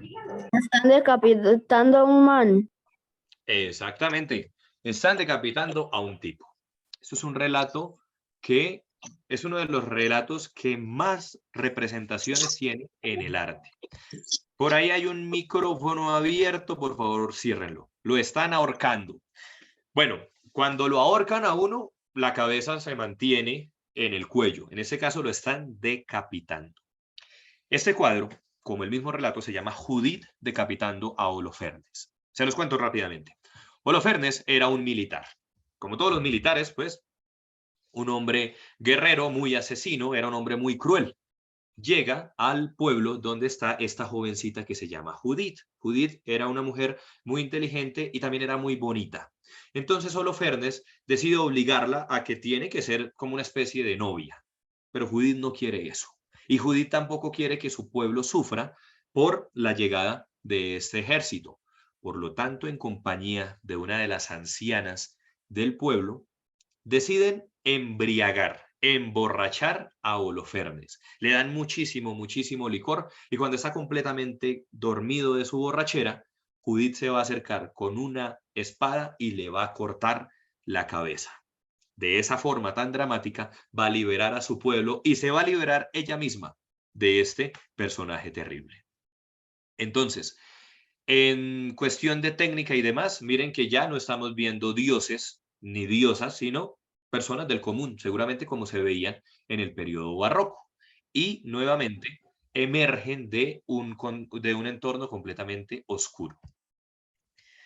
Pasemos a la siguiente. El mismo relato, exactamente el mismo. Pero ¿qué es lo que pasa? En el año 2014, un señor en Francia notó que en el techo de su casa había una humedad. Subió al techo, que tenía como una especie de ático, y encuentra esta pintura. Este señor sabía algo de arte, entonces él se queda mirando y dice, bueno, eso pareciera ser una obra barroca. Contacta con un museo en Francia y revisan y resulta que en el año 2014, hace apenas 8 años, encontraron otro cuadro de Caravaggio que nadie tenía idea que existía. Es exactamente el mismo relato, solo que aquí miren la mirada que tiene Judith. Judith casi que nos hace cómplices de ese asesinato, porque nos está mirando fijamente y su mirada no es nada amable. Pues no es nada amable, está decapitando a quien iba a ser su verdugo. Listo, Judith decapitando a Holofernes. Tiene muchísimas obras Caravaggio y todas son de un nivel supremamente alto. Es muy compleja la obra de este maestro y está muy bien lograda. ¿Listo? Quiero que admiren algo y es que quiero que miren en la Virgen de los Peregrinos, que es la que está al lado izquierdo. Miren los pies del señor que está arrodillado. ¿Cómo están los pies? Sucios. Sucios Descalzos. y descalzos. Muy bien. También quiero que miren cómo está uno de los pies de la Virgen. ¿En qué posición está? Volteado. Empinado. Al revés. Empinado. Exactamente. Es como si estuviera empinado. Resulta que la iglesia le dijo a Caravaggio que lo iba a excomulgar porque lo que estaba haciendo era una completa blasfemia. Y bueno, y lo trataron de un montón de cosas. Por un lado, porque ¿cómo se le ocurría pintar a la Virgen levantando el pie de esa forma? Ellos consideraban que esa posición era una posición de sensualidad. Que estaban muy locos, de verdad. Y también que por qué le pintaba los pies sucios a estos peregrinos. Caravaggio era un hombre de un temperamento muy fuerte. De hecho, era un hombre muy problemático y muy grosero. Así que le va a decir a la iglesia, no me importa lo que ustedes piensen. Esta mujer tiene el pie así porque yo me inspiro para pintar mujeres en mis cuadros de las prostitutas. Entonces, la iglesia peor lo va a tratar. Y también les va a decir, los pies de los peregrinos están sucios porque el peregrinaje, el camino que tienen que recorrer los creyentes para alcanzar al cielo es un camino muy doloroso y muy difícil. Por eso los pies están así, cansados y también están sucios. ¿Listo? Más allá de toda la connotación social que tendría la obra del maestro, hay que valorar que casi que es una obra completamente realista. Nos puede acercar incluso a suponer que pudiera ser una fotografía. ¿Qué es lo que nos elimina que sea una fotografía? El concepto del tenebrismo, todo el contorno muy oscuro y de donde emergen las pinturas. ¿Listo? Por favor, necesito que sean más juiciosos con los micrófonos. Están abriendo micrófonos a lo loco. ¿Listo? Por favor, ¿vale? En la pintura que está al lado derecho es uno de los grandes iconos del periodo barroco porque es difícil poder dimensionar bien la posición y los personajes. Miren, por ejemplo, cómo está el caballo. Alcanzamos a ver la cola del caballo, después vemos la cabecita, pero hay un forcejeo permanente. También los ángeles que están en la parte de arriba y, obviamente, San Pablo, que es quien está en la parte de abajo. Eso tiene un relato bíblico que la verdad no conozco, entonces por eso no se los cuento. Les decía yo hace un rato, Caravaggio es un hombre de un temperamento muy fuerte y es muy problemático. Le gustaba mucho el alcohol, así que se iba a todas las cantinas, bebía alcohol, pintaba un cuadro, pero siempre resultaba peleando con otra persona. Producto de una de esas peleas, era tan problemático que decide apuñalar a un personaje, pero además decide cortarle los testículos. En esa pelea le corta los testículos y los exhibe como si fueran un trofeo, como si fuera el gran galardón. Por lo tanto, deciden condenarlo al exilio. Se tendrá que ir para otra ciudad, la ciudad de Nápoles, y allí va a morir completamente solo. Un día van a encontrar un cuerpo que sujetaba 2 pinturas bajo sus brazos, y ese cuerpo era el cuerpo del maestro Caravaggio, fundador de todo un movimiento, pero con una forma de vivir y de relacionarse muy, muy difícil, que lo lleva a un deceso terrible, en soledad y simplemente cuidando los cuadros para que no se los robaran. Esta versión de Medusa está basada en un autorretrato de Caravaggio. Se pinta él mismo, pinta toda la iconografía de la medusa y la sangre por borbotones. ¿Listo? Caravaggio es uno de los grandes íconos de la pintura de este periodo, pero en el mismo nivel de técnica está la maestra Artemisia Gentileschi, una de las mujeres más revolucionarias en la historia del arte, una maestra excepcional que desde muy temprana edad va a mostrar habilidad para la pintura. Su padre la va a apoyar, pero cuando ella tiene 17 años, su padre va a conseguirle un maestro de pintura, pues su padre ya le había enseñado lo que más podía. Pero este tipo no le va a enseñar a pintar a Artemisia Gentileschi, porque lo que va a hacer es abusar sexualmente de ella. Hay ahí, entre comillas, un relato, es el relato de la maestra Artemisia Gentileschi cuando fue a denunciar a su violador. ¿Qué va a hacer Artemisia con ese suceso? Pues por un lado lo va a denunciar y eso no va a tener mayor efecto, pues al violador solamente le van a dar 12 meses de prisión. Pero ella, a través de su pintura, va a denunciar lo que le había sucedido y también va a tomar venganza de ese momento. ¿Listo? Una de las obras es Susana y los viejos, que es un relato bíblico, pero en el pincel de Artemisia Gentileschi se convierte justamente en una denuncia de cómo los hombres libremente podían acosar a las mujeres y las mujeres no les quedaba otra opción que en muchos casos quedarse en silencio para que no fueran tildadas de mentirosas y demás cosas, porque así de insólitos somos en la humanidad y hemos sido. Siempre a la víctima se le cuestiona. Si ustedes piensan un poquito, hoy en día es muy normal que si una mujer es abusada, la gente resulte diciendo es que ¿por qué se viste con una falda tan corta? ¿Por qué sale tan tarde de la noche y demás? Eso es una hipocresía. ¿Por qué? Porque es que las personas ya han sido víctimas, las mujeres en ese caso ya han sido víctimas y no es culpa de ellas la perversión del comportamiento de los hombres. Entonces, mucho cuidado con eso, queridos, ¿vale? Porque estamos hablando de un artista del siglo XVII, o sea, poco más de 300 años a nuestra era y parece que socialmente nos seguimos comportando igual. Con su obra va a denunciar y se va a vengar de ese suceso. Por eso también, siendo la única mujer y la única artista que va a comprender muy bien el arte de Caravaggio, pinta también su versión de Judith decapitando a Holofernes. Pero acá vemos un forcejeo mucho más extremo, mujeres mucho más fuertes, y miren el rostro de este Holofernes que de verdad le está doliendo muchísimo cómo está siendo decapitado. Entonces, el arte de Artemisia Gentileschi es un arte de denuncia. No solo va a ser esta versión de Judith decapitando a Holofernes, también tiene a Judith y su doncella. ¿Quién es esa doncella? Pues la mujer que la acompaña a cortarle la cabeza a Holofernes. miren lo majestuoso del manejo de la luz, en este caso, y esos son dos cuadros pintados en diferentes épocas, una en 1619 y el otro en 1627. Es un pincel magnífico el de esta hermosa maestra. No solo va a pintar relatos bíblicos, Corisca y el sátiro. ¿Saben ustedes qué es un sátiro? ¿Es como el diablo? No. Listo. sé. Sí.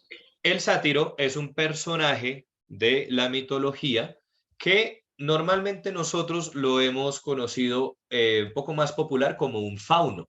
Tiene en sus piernas, son como los de un macho cabrío, tiene cascos y tiene las orejas respingadas y tiene unos cuernos. Lo que pasa es que esa iconografía está muy relacionada al demonio, pero no es un demonio como tal, es más bien un personaje mitológico que nosotros lo podemos asociar más a los faunos. ¿Listo? Cabra y mitad hombre, muy bien. Eso es un relato griego en el que Corisca, que es esta mujer, pues Corisca recibía regalos de ese sátiro. Y el sátiro pensaba que, como Corisca le recibía los regalos, tenía derecho a ir a abusar de ella.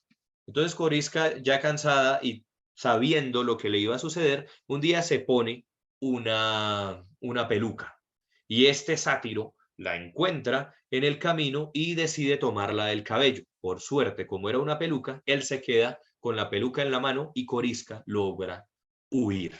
¿Listo? Entonces miren que los relatos que presenta Artemisia Gentileschi buscan la reivindicación de sus derechos y buscan la denuncia de lo que le había sucedido.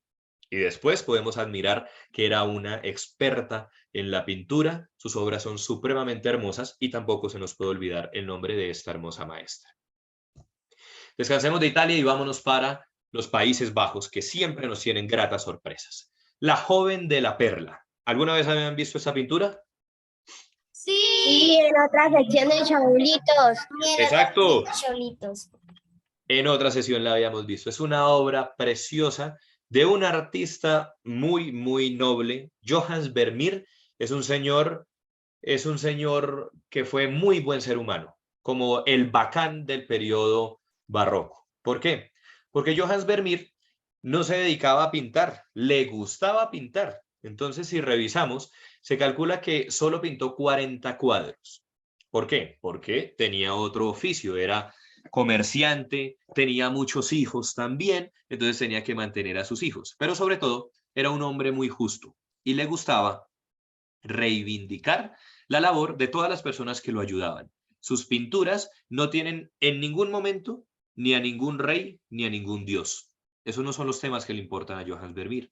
Johannes Vermeer va a pintar a las personas que le ayudaban con la leche. Tenía un amigo que era astrónomo, entonces va a pintar a su amigo en su oficio artesanal. Entonces es un hombre muy, muy bueno de este periodo y sobre todo muy buen pintor.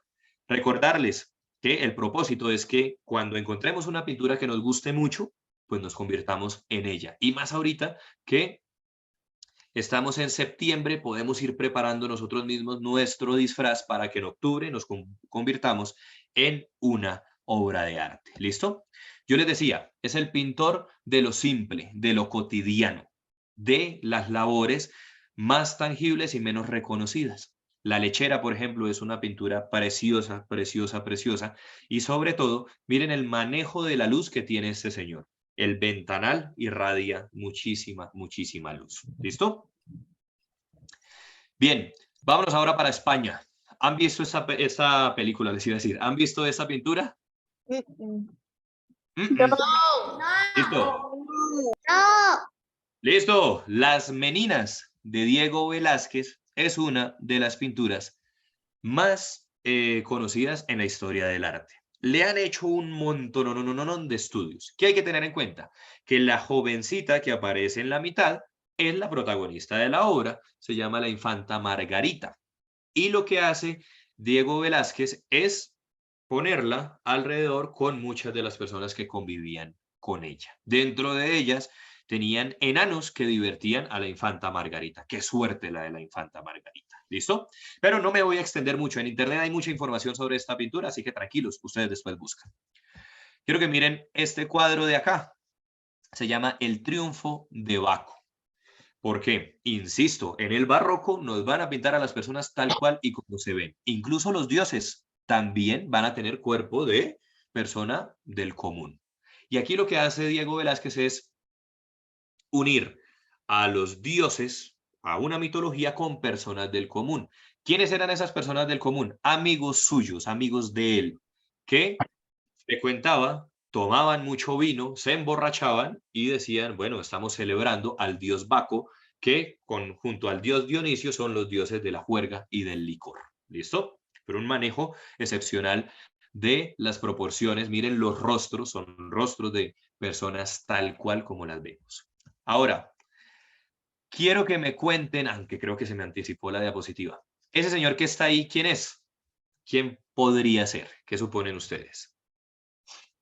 Se nos está acabando el tiempo, contesten rápido. ¿Un dios? ¿Será un dios? ¿Será que Una sí per- parece un dios? Una persona. Una persona común y corriente. Común y corriente. ¿Y a qué se dedicaba esa persona? ¿Qué creen ustedes? Un guardián. Escriben por acá, bien. Les pregunto, ¿se ve que está bien de salud? Al ejército. Al ejército. Bien, era un soldado, era un militar. Don Ramón, dicen por acá, para los que nos gusta el Chavo. Pues miren que se van a creer tanto el concepto de acaba de llegar de trabajar, muy bien, está cansado. Se van a creer el concepto de eliminar toda esa iconografía magnífica de los dioses, que esta es la versión del dios Marte que hace Diego Velázquez. Es un dios de la guerra que está cansado de salir a pelear. Está flaco, ya está desgastado, no está bien de salud, tiró su escudo porque ya no quiere defenderse de absolutamente nada. ¿Listo? Entonces, se ha transformado por completo todo el concepto y la iconografía de exaltación a los dioses. Este dios Marte simplemente posó allí aburrido. ¿Listo? Miren esa pintura tan bonita. ¿Qué opinan qué opinan ustedes de estas dos mujeres? ¿Qué creen que están haciendo ahí? Espionando. Mirando por la ventana. Mirando por la ventana, sí. ¿Y será que están viendo algo que no les gusta? No. Chusmeando. ¿Están como qué? ¿Como chismeando, dijeron?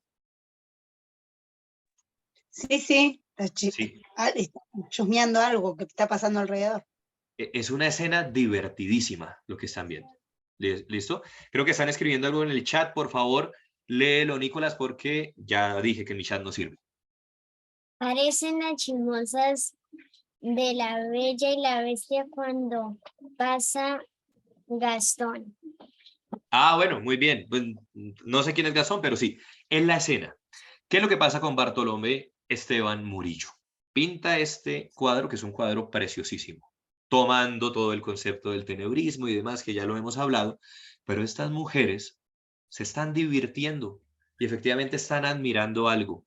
Y la Iglesia Católica le va a decir que cómo es posible que pinte dos mujeres del común con expresiones picarescas que solo evocan el pecado.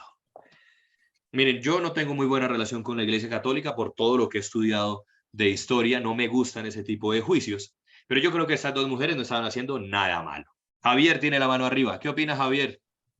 Me recordó mucho que aquí en Brasil hay muchos lugares que uno encuentra las namoradeiras, que son así exactamente esa imagen, pero es como una escultura, como un muñequito. De pronto después busco y les comparto. Y uno las encuentra en la ventana así. Namoradeiras serían como las coquetas que están así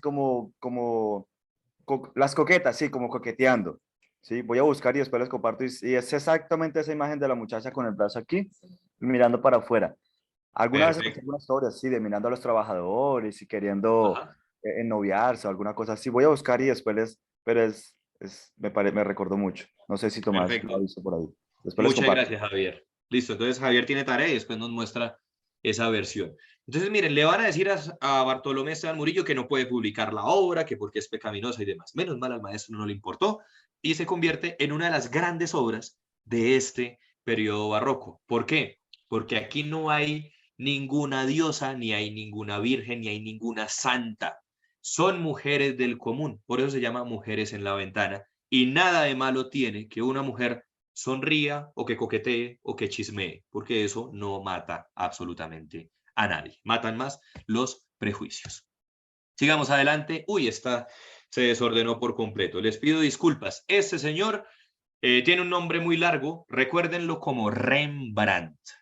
Rembrandt también es de los Países Bajos, como Johannes Vermeer. Rembrandt es considerado el padre de la luz. Es un genio del pincel y especialmente sus obras están enfocadas en el gran manejo de la luz como el elemento protagónico. Esa es una de sus obras más famosas, se llama La Ronda de la Noche, y hay algo muy particular. Cuando reúne a sus amigos para que posen para esta obra, él los reúne estando de día. Sin embargo, lo que quería él recrear es una noche en, no recuerdo bien el lugar, en los Países Bajos, y por eso se llama La Ronda de la Noche. ¿Listo? Sigamos adelante porque se nos acaba el tiempo. Señor, la mano arriba, sí, perdón. En la obra anterior pareciera que de verdad fuera una vela. ¿Cierto que sí? La de el rico insensato o el rico tonto, parece que de verdad que fuera una vela real y miren cómo la mano tapa y juega con la sombra y demás. Muy bien, ya vamos a ver otros ejemplos fantásticos que tiene él también. Claudia Soto tiene la mano arriba. Habla. No me veo allá. Hola, yo tenía una duda porque en el colegio estoy viendo el mismo tema. Que los artistas que lograban responder que ellos mismos dibujaban y pintaban lo que quisieran, la forma que quisieran, que, por ejemplo, la de las mujeres que estaban chismoseando, que no estaban haciendo nada malo, no eran asesinados o acabados. No, digamos que estos artistas en algunos casos no les permitían presentar sus obras, entonces eran como obras prohibidas en ese periodo, pero ellos igual eran muy ingeniosos y dentro de todo pues no les importaba tanta prohibición porque tenían un argumento muy válido, ¿sí? Entonces buscaban otros espacios para poder presentar esas obras, así se conmocionara la iglesia. En algunos casos, pues digamos que cuando hablamos de artistas no va a ser muy recurrente que vayan a ser condenados a la hoguera o por la Inquisición. ¿Por qué? Porque hay que tener en cuenta que estos artistas también eran financiados y contratados por la misma iglesia. Entonces no podían llegar a juzgarlos. Pero en el caso de los científicos, por ejemplo, Giordano Bruno, que es de este periodo, a él sí, pues su tesis dice que además de nuestro sistema solar existen otros sistemas y demás. Por esa tesis va a ser torturado y va a ser asesinado. Entonces, digamos, en el caso de los artistas se podía y había esa licencia porque la misma iglesia los financiaba y no les iban a caer tan duro. En el caso de Caravaggio, sí fue un caso extremo en el que fue exiliado de la ciudad. ¿Por qué? Porque ya estaba cometiendo un acto que rompía cualquier ley independientemente de que fuera un artista. ¿Listo? No sé si respondí bien tu pregunta, es que no escuché todo bien. Sí. ¿Sí? Listo. Y qué chévere que estén viendo ese tema en el colegio y ojalá se los enseñen con mucha pasión. ¿Listo? Sigamos rápido que tenemos que finalizar. Rembrandt, la lección de anatomía del doctor Nicolas Tulp es un tremendo cuadro. En la época, las clases de medicina se hacían en un gran teatro. Se citaba a todo el pueblo y se citaba también a los estudiantes de medicina. Entonces, Nicolas Tulp tenía un amigo que era Rembrandt y le dice: Rembrandt, por favor, vaya, pinte la clase que voy a hacer hoy. Hay que tener en cuenta que el doctor iba dando su clase común y corriente, iba abriendo este cuerpo y demás.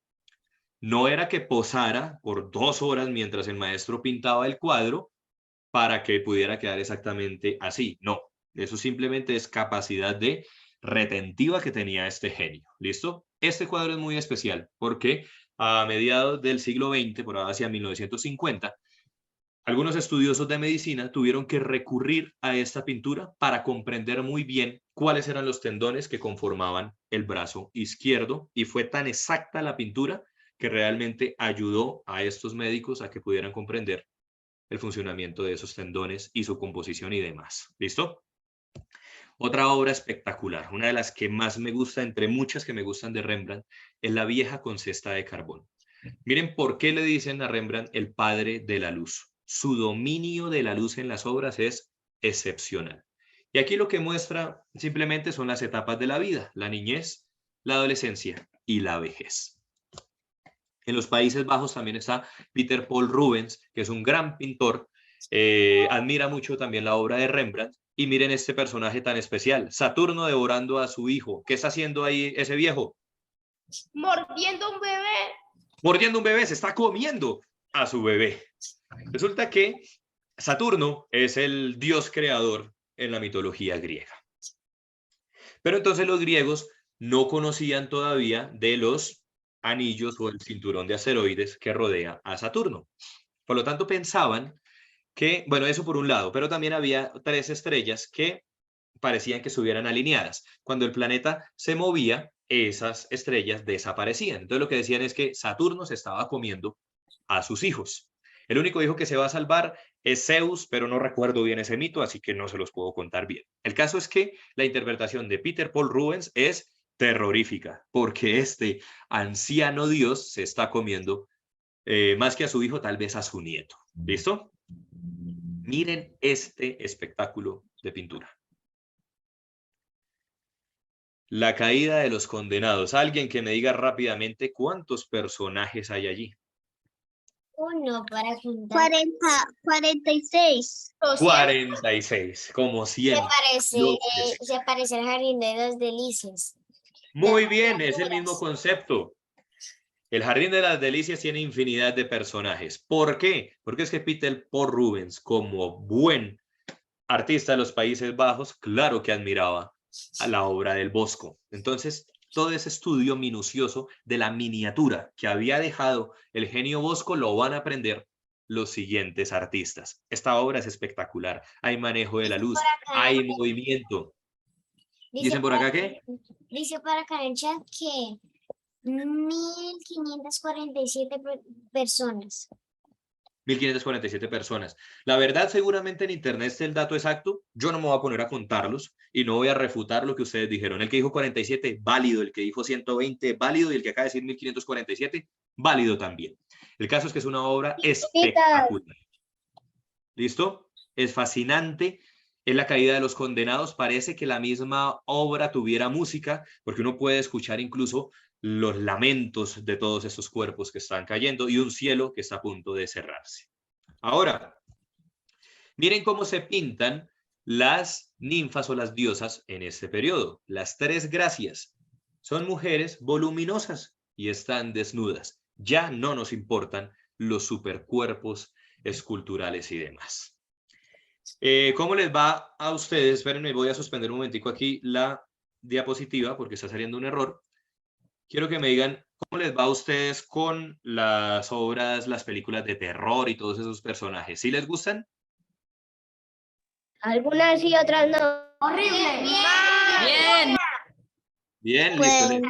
a mí no me gusta porque después me da miedo. Después le da mucho miedo. Listo. Pues pónganle cuidado que este gran pintor, Peter Paul Rubens, pareciera que anticipa la celebración de Halloween. Quiero que miren esta pintura.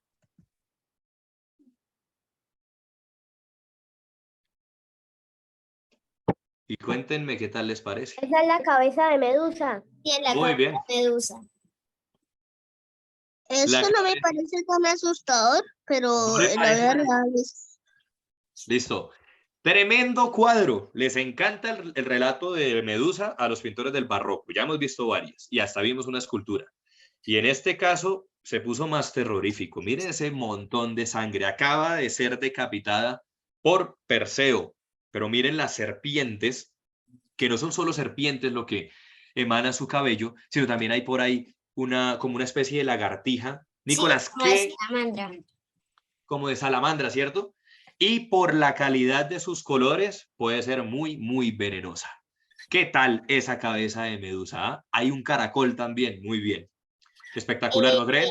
Bueno, esa lagartija que usted está diciendo parece salamandra. Salamandra, listo. Entonces, hay un estudio también y un acercamiento muy cercano a la composición y la anatomía de las serpientes, en el caso del genio Peter Paul Rubens. Listo, mis queridos, se nos está acabando eso, nos quedan los últimos 5 minutos. Vamos a hablar de mujeres espectaculares de este periodo. Ana María van Schurman es una mujer espectacular, gran pintora, gran grabadora. Recuerden, por ejemplo, cuando veíamos los grabados de Durero. Ana María o Pedro José tienen la mano levantada. Ana María van Schurman y Pedro José, los escuchamos. La pintora tiene el mismo nombre que yo. Exactamente, entonces tú ya puedes chicanear. No vas a decir tu apellido original, sino me llamo Ana María van Schurman. Cosas especiales. Esta mujer era políglota. Llegó a aprender 14 idiomas. Era pintora, era grabadora, era una gran intelectual, pero sobre todo luchó muchísimo por los derechos y el acceso a la educación de las mujeres en los Países Bajos. Es una de las primeras mujeres en estudiar en una universidad holandesa. ¿Listo? Para que lo tengan presente. Ahora, si bien esta maestra nada tiene que ver con las técnicas del periodo barroco, es uno de mis personajes favoritos de este siglo XVII. ¿Por qué? María Sibila Merian, desde niña, tenía terrarios en su jardín y le encantaba hacerle casitas a las orugas que crecían en su jardín. Por lo tanto, desde muy pequeña, conoció de primera mano cómo era el ciclo de vida de la oruga. A medida que va creciendo, desarrolla una gran habilidad para dibujar. Esos dibujos que estamos viendo son dibujos originales de María Sibila Merian. Por lo tanto, va a lanzar un espectacular libro de ciencia que habla de la metamorfosis de la oruga. El libro es tan exacto y tan preciso que es el libro más importante en la ciencia. Por lo tanto, María Sibila Merian se convierte en la primer entomóloga de la historia. Primer mujer entomóloga. ¿Qué es lo que estudian los entomólogos? Acuérdense. ¿Qué hace un entomólogo? Los que estudian los insectos. Exactamente. Ella es la primera entomóloga de la historia.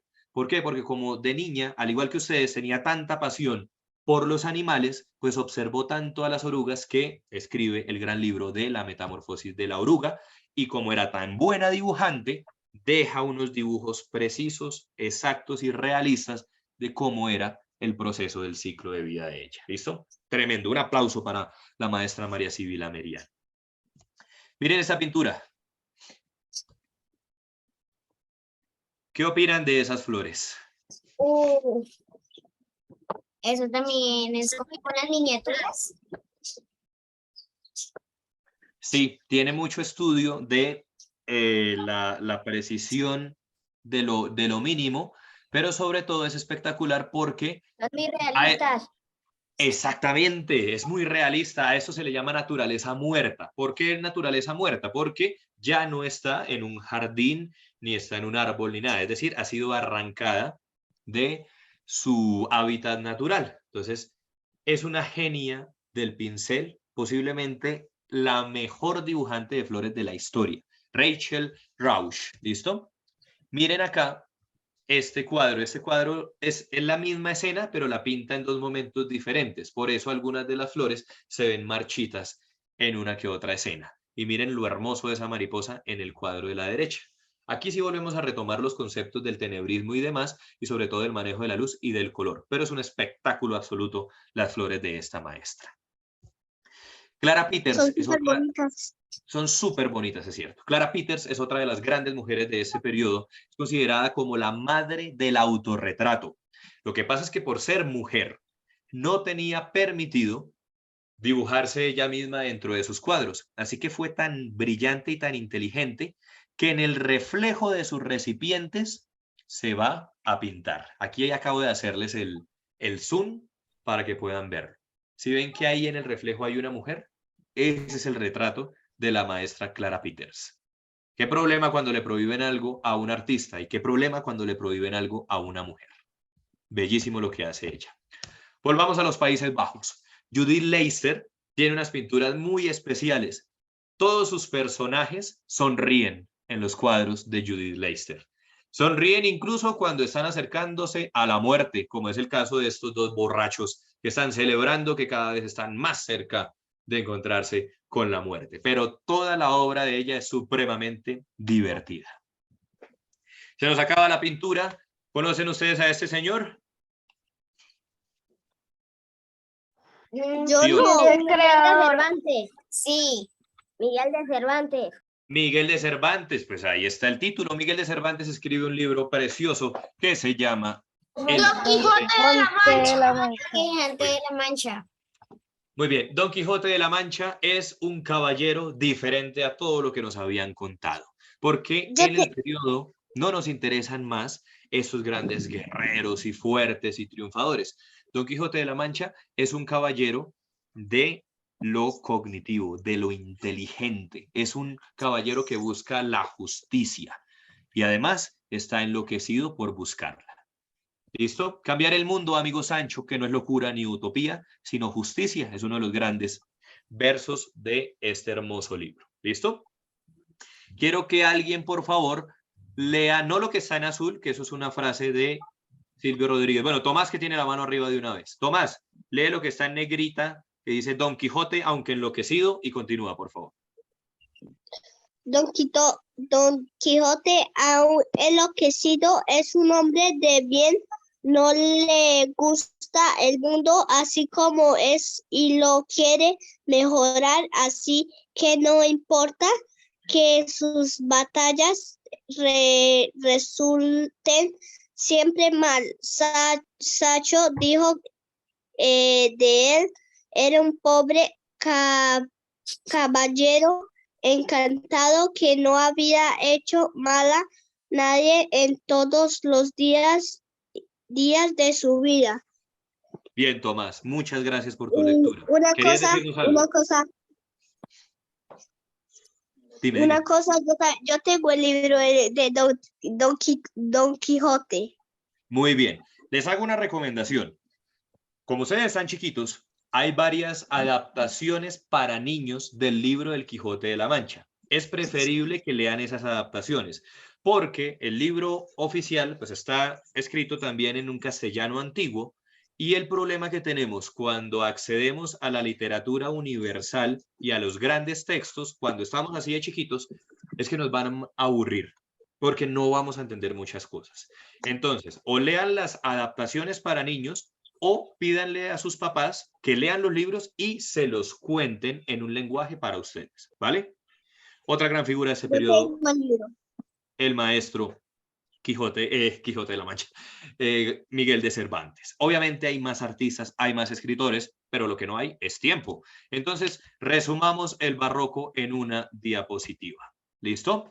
Si tu amigo o amiga tiende al dramatismo, es exagerada, a veces tétrica, realista, domina la perspectiva, es intensa, compleja y atormentada, no es tu amiga, es el barroco. ¿Listo? Queridos Shaulitos, muchísimas gracias. Solo me quedan dos informaciones por compartirles. Primero, ¿cómo la pasaron? ¿Qué tal les pareció el periodo barroco? Interesante. Bien. Chévere. Ahí. Listo. Ahora, viene un reto para la próxima sesión. Entonces, ¿qué vamos a hacer? Yo, por medio del profesor Mauricio, les voy a compartir una carpeta de Drive en la que están las dos diapositivas, lo de Edad Media y Renacimiento y lo que aprendimos hoy del periodo barroco. Ustedes la van a revisar y van a fortalecer sus apuntes. ¿Por qué? La próxima semana vamos a hacer dos actividades. Una es un juego de Kahoot. Kahoot es una aplicación educativa que sirve para repasar algunos temas. Es como una especie de concurso. Pero lo otro que quiero que hagamos, se los voy a mostrar por acá. Vamos a hacer un taller de gastronomía artística. ¿Quién sabe qué es la gastronomía? La comida. La comida. Tiene que ver con la comida. El arte de preparar la comida y consumirla. ¿Listo? Entonces, yo en esa carpeta les voy a dejar un archivo PDF que se llama imprimir y recortar. ¿Listo? ¿Qué tienen que hacer ustedes? escúchenme. Ya se va Ustedes a tienen acabar. que, sí, ya se va a acabar, quedan 2 minutos. Ustedes tienen que recortar solamente la parte que está en negro de esa figura de la Mona Lisa. ¿Listo? Lo van a recortar de tal modo que quede así como yo les estoy mostrando en la diapositiva. ¿Sí lo están viendo, cierto? Sí, listo. Entonces, descargan eso, lo imprimen, le dicen a sus papás que les ayuden a recortarlo para que quede así como está eso. ¿Y qué vamos a hacer? Cada uno va a traer una tortilla, como en las que hacen los burritos, una tortilla preferiblemente blanca. No compren la integral porque es que esa ya viene con color. Entonces nos puede cambiar el producto. ¿Listo? Y van a traer los ingredientes que ustedes prefieran en una pizza. Entonces pueden traer pepperoni o tocineta o salchicha, lo que ustedes quieran. ¿Listo? Y acá vamos a preparar esa pizza, pero con forma de Mona Lisa. ¿Listo? Ana María y Pedro José. Heider, yo estoy haciendo un paisaje de la noche. Ya, bueno, listo. Ya estás adelantando eso. Muy bien. ¿Qué dice Mauricio? ¿Qué más? ¿Cómo van?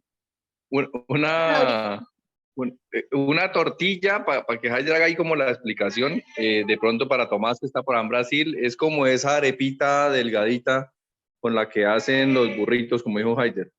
Normalmente se consiguen preparadas. O sea, en Brasil Atacadista yo creo que hay eso.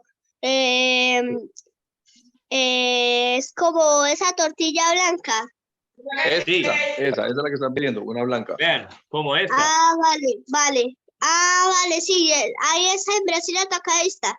Eso. Listo, perfecto. Alguien que se llama administrador, tiene la mano arriba. ¿Esto es para de hoy en 8 días? Sí, para el próximo sábado, ¿listo? Sí. Listo. No se vayan. Prendan las cámaras para lo de la foto y mientras tanto les doy una mala noticia. Acaban de cancelar el lanzamiento de Artemis. Nicolás nos había invitado a verlo, estaban llenando los tanques y encontraron una fuga. Entonces, sí, desafortunadamente no va a haber lanzamiento. Igual, si ustedes quieren, si tienen tiempo, nos vemos a la 1 y comentamos, ¿listo? Para saber para cuándo queda. Nosotros ya habíamos hecho acá un modelo de un cohete. Eso, entonces pónganle cuidado. Si quieren, ahorita les envío el enlace para la 1 de la tarde. Hacemos una mini sesión de los chablitos cortica para hablar de Artemis. Y recuerden lo que Heider les está solicitando para dentro de 8 días. ¿Listo? La tortilla y los ingredientes para hacer la pizza y recortar la plantilla. Entonces, ahorita que Heider me la envíe, yo les envío al grupo de WhatsApp y al correo de los que tengan correo para que la tengan lista para el sábado. Bueno, y nos vemos entonces ahorita a la 1. Yo voy a enviar un nuevo enlace. ¿Listo? Pero la foto. Listo. Eso, ahora, vayan abriendo cámaras. Mientras la abren, Nicolás nos va a decir algo. No podemos abrir la cámara. Esa Mona Lisa toca imprimirla, ¿cierto? Sí, primero la imprimen y después recortan solo lo que está en negro, de tal modo que nos va a quedar es un molde, ¿listo? Y ese molde después lo utilizamos para crear la pizza. Igual, el objetivo es que nos divirtamos. Si no queda exactamente igual, no pasa nada, ¿listo? La cámara no sirve. La foto, entonces, ¿la tomo ya? Sí, la ¿Listo? cámara a administrador no le sirve y a Lucas tampoco. ¿Listos? A la 1, a las 2 y a las 3. Sí. Javier se peina cuando está en Colombia, en Brasil no. Loca. en Brasil. En Brasil el modo es despelucado. Nosotros somos los estudiantes de la profe Nayibe. Ah, listo, perfecto. Déjennos su nombre para no decirle los estudiantes de la profe Nayibe, por favor. ¿Listo? Ahora la foto loca. Javier, sí. La foto loca. Javier vuelve a ser de Brasil otra vez. A ver la foto loca. Voy a sacar el posible muñequito que lanzaban en Artemisa. A la 1, a la 2 y a las 3. ¿El profe Mauricio salió? No. Ah, estaba con el caballo, sí, sí, lo vi. Listo, perfecto. Entonces recuerden, les vamos a compartir la carpeta donde está la diapositiva para que puedan tomar apuntes, sobre todo porque el próximo sábado yo creo que nos vamos a demorar máximo 1 hora y 15 minutos. ¿Listo? La primera parte de la sesión vamos a crear la pizza, vamos a aprender un dato bien especial sobre Leonardo da Vinci, que además de todo lo que hacía, también tiene que ver en algunas de las preparaciones que usamos en la cocina. ¿Listo? Ay, Dios, se me Entonces, borró la foto seria. Vuelven a aprender. y después Por de Dios. eso, listo, vuelvan a prender las cámaras y después Sí, de la eso, seria, porque la loca sí, sí se abrió, sí se listo, tomó, pero después de eso, la seria no. vamos a hacer el cuestionario de Kahoot. Entonces recuerden que es importante ahí tener un celular para contestar en el celular y el computador para ir viendo las preguntas. ¿Listo? Y Bueno, vamos a abarcar, la seria. A la 1, vamos a las 2 y a las 3. Ahí sí. para que puedan repasar. Vamos a repasar desde la Edad Media hasta el Barroco, ¿listo? Entonces, hay harta información. Ana María y Pedro José. Ay, Teresiano no sabe cocinar. Es Aquí que vamos a aprendemos, aprender, aquí así que aprendemos. fresco. Aquí todo vamos a aprenderlo. Todos los pasos están hechos para cocina para novatos, ¿listo? Gracias a Cristian, a Shaira, a Kevin y a Snaida. Mire, un nombre de Países Bajos. Snyder o Snaida, como se pronuncia. ¿Listo? Muchas gracias a la profe Nancy, a la profe Claudia Vera. Hay Javier, una mención. Algunos mención. estudiantes de mi salón se conectaron, se tuvieron que ir porque estaban animados para conectarse hoy con la transmisión de Artemisa, pero ahorita les voy a mandar la invitación para que se conecten a la 1, ¿listo? Listo. Recuerden que esta sesión la vamos a subir a YouTube por si la quieren repetir o compartir. Ana María y Pedro José. Es que se me quedó la mano arriba. Ah, bueno, bájela porque se le cansa. Listo. Muchas gracias. No sé si el profe Mauricio quiere despedir el encuentro. Listo, no, gracias Javier ahí por la charla, me di solo el final. Ya lo dejo hablar Nicolás. Ahí en el chat les acabo de dejar el enlace para el Zoom de la 1 de la tarde. No se conecten antes porque no voy a abrir eso antes de la 1. Entonces a la 1 los que puedan estar, conversamos sobre lo de Artemis. Mientras tanto estoy buscando noticias de para cuándo queda la otra. Señor Nicolás, ¿nos ibas a decir algo?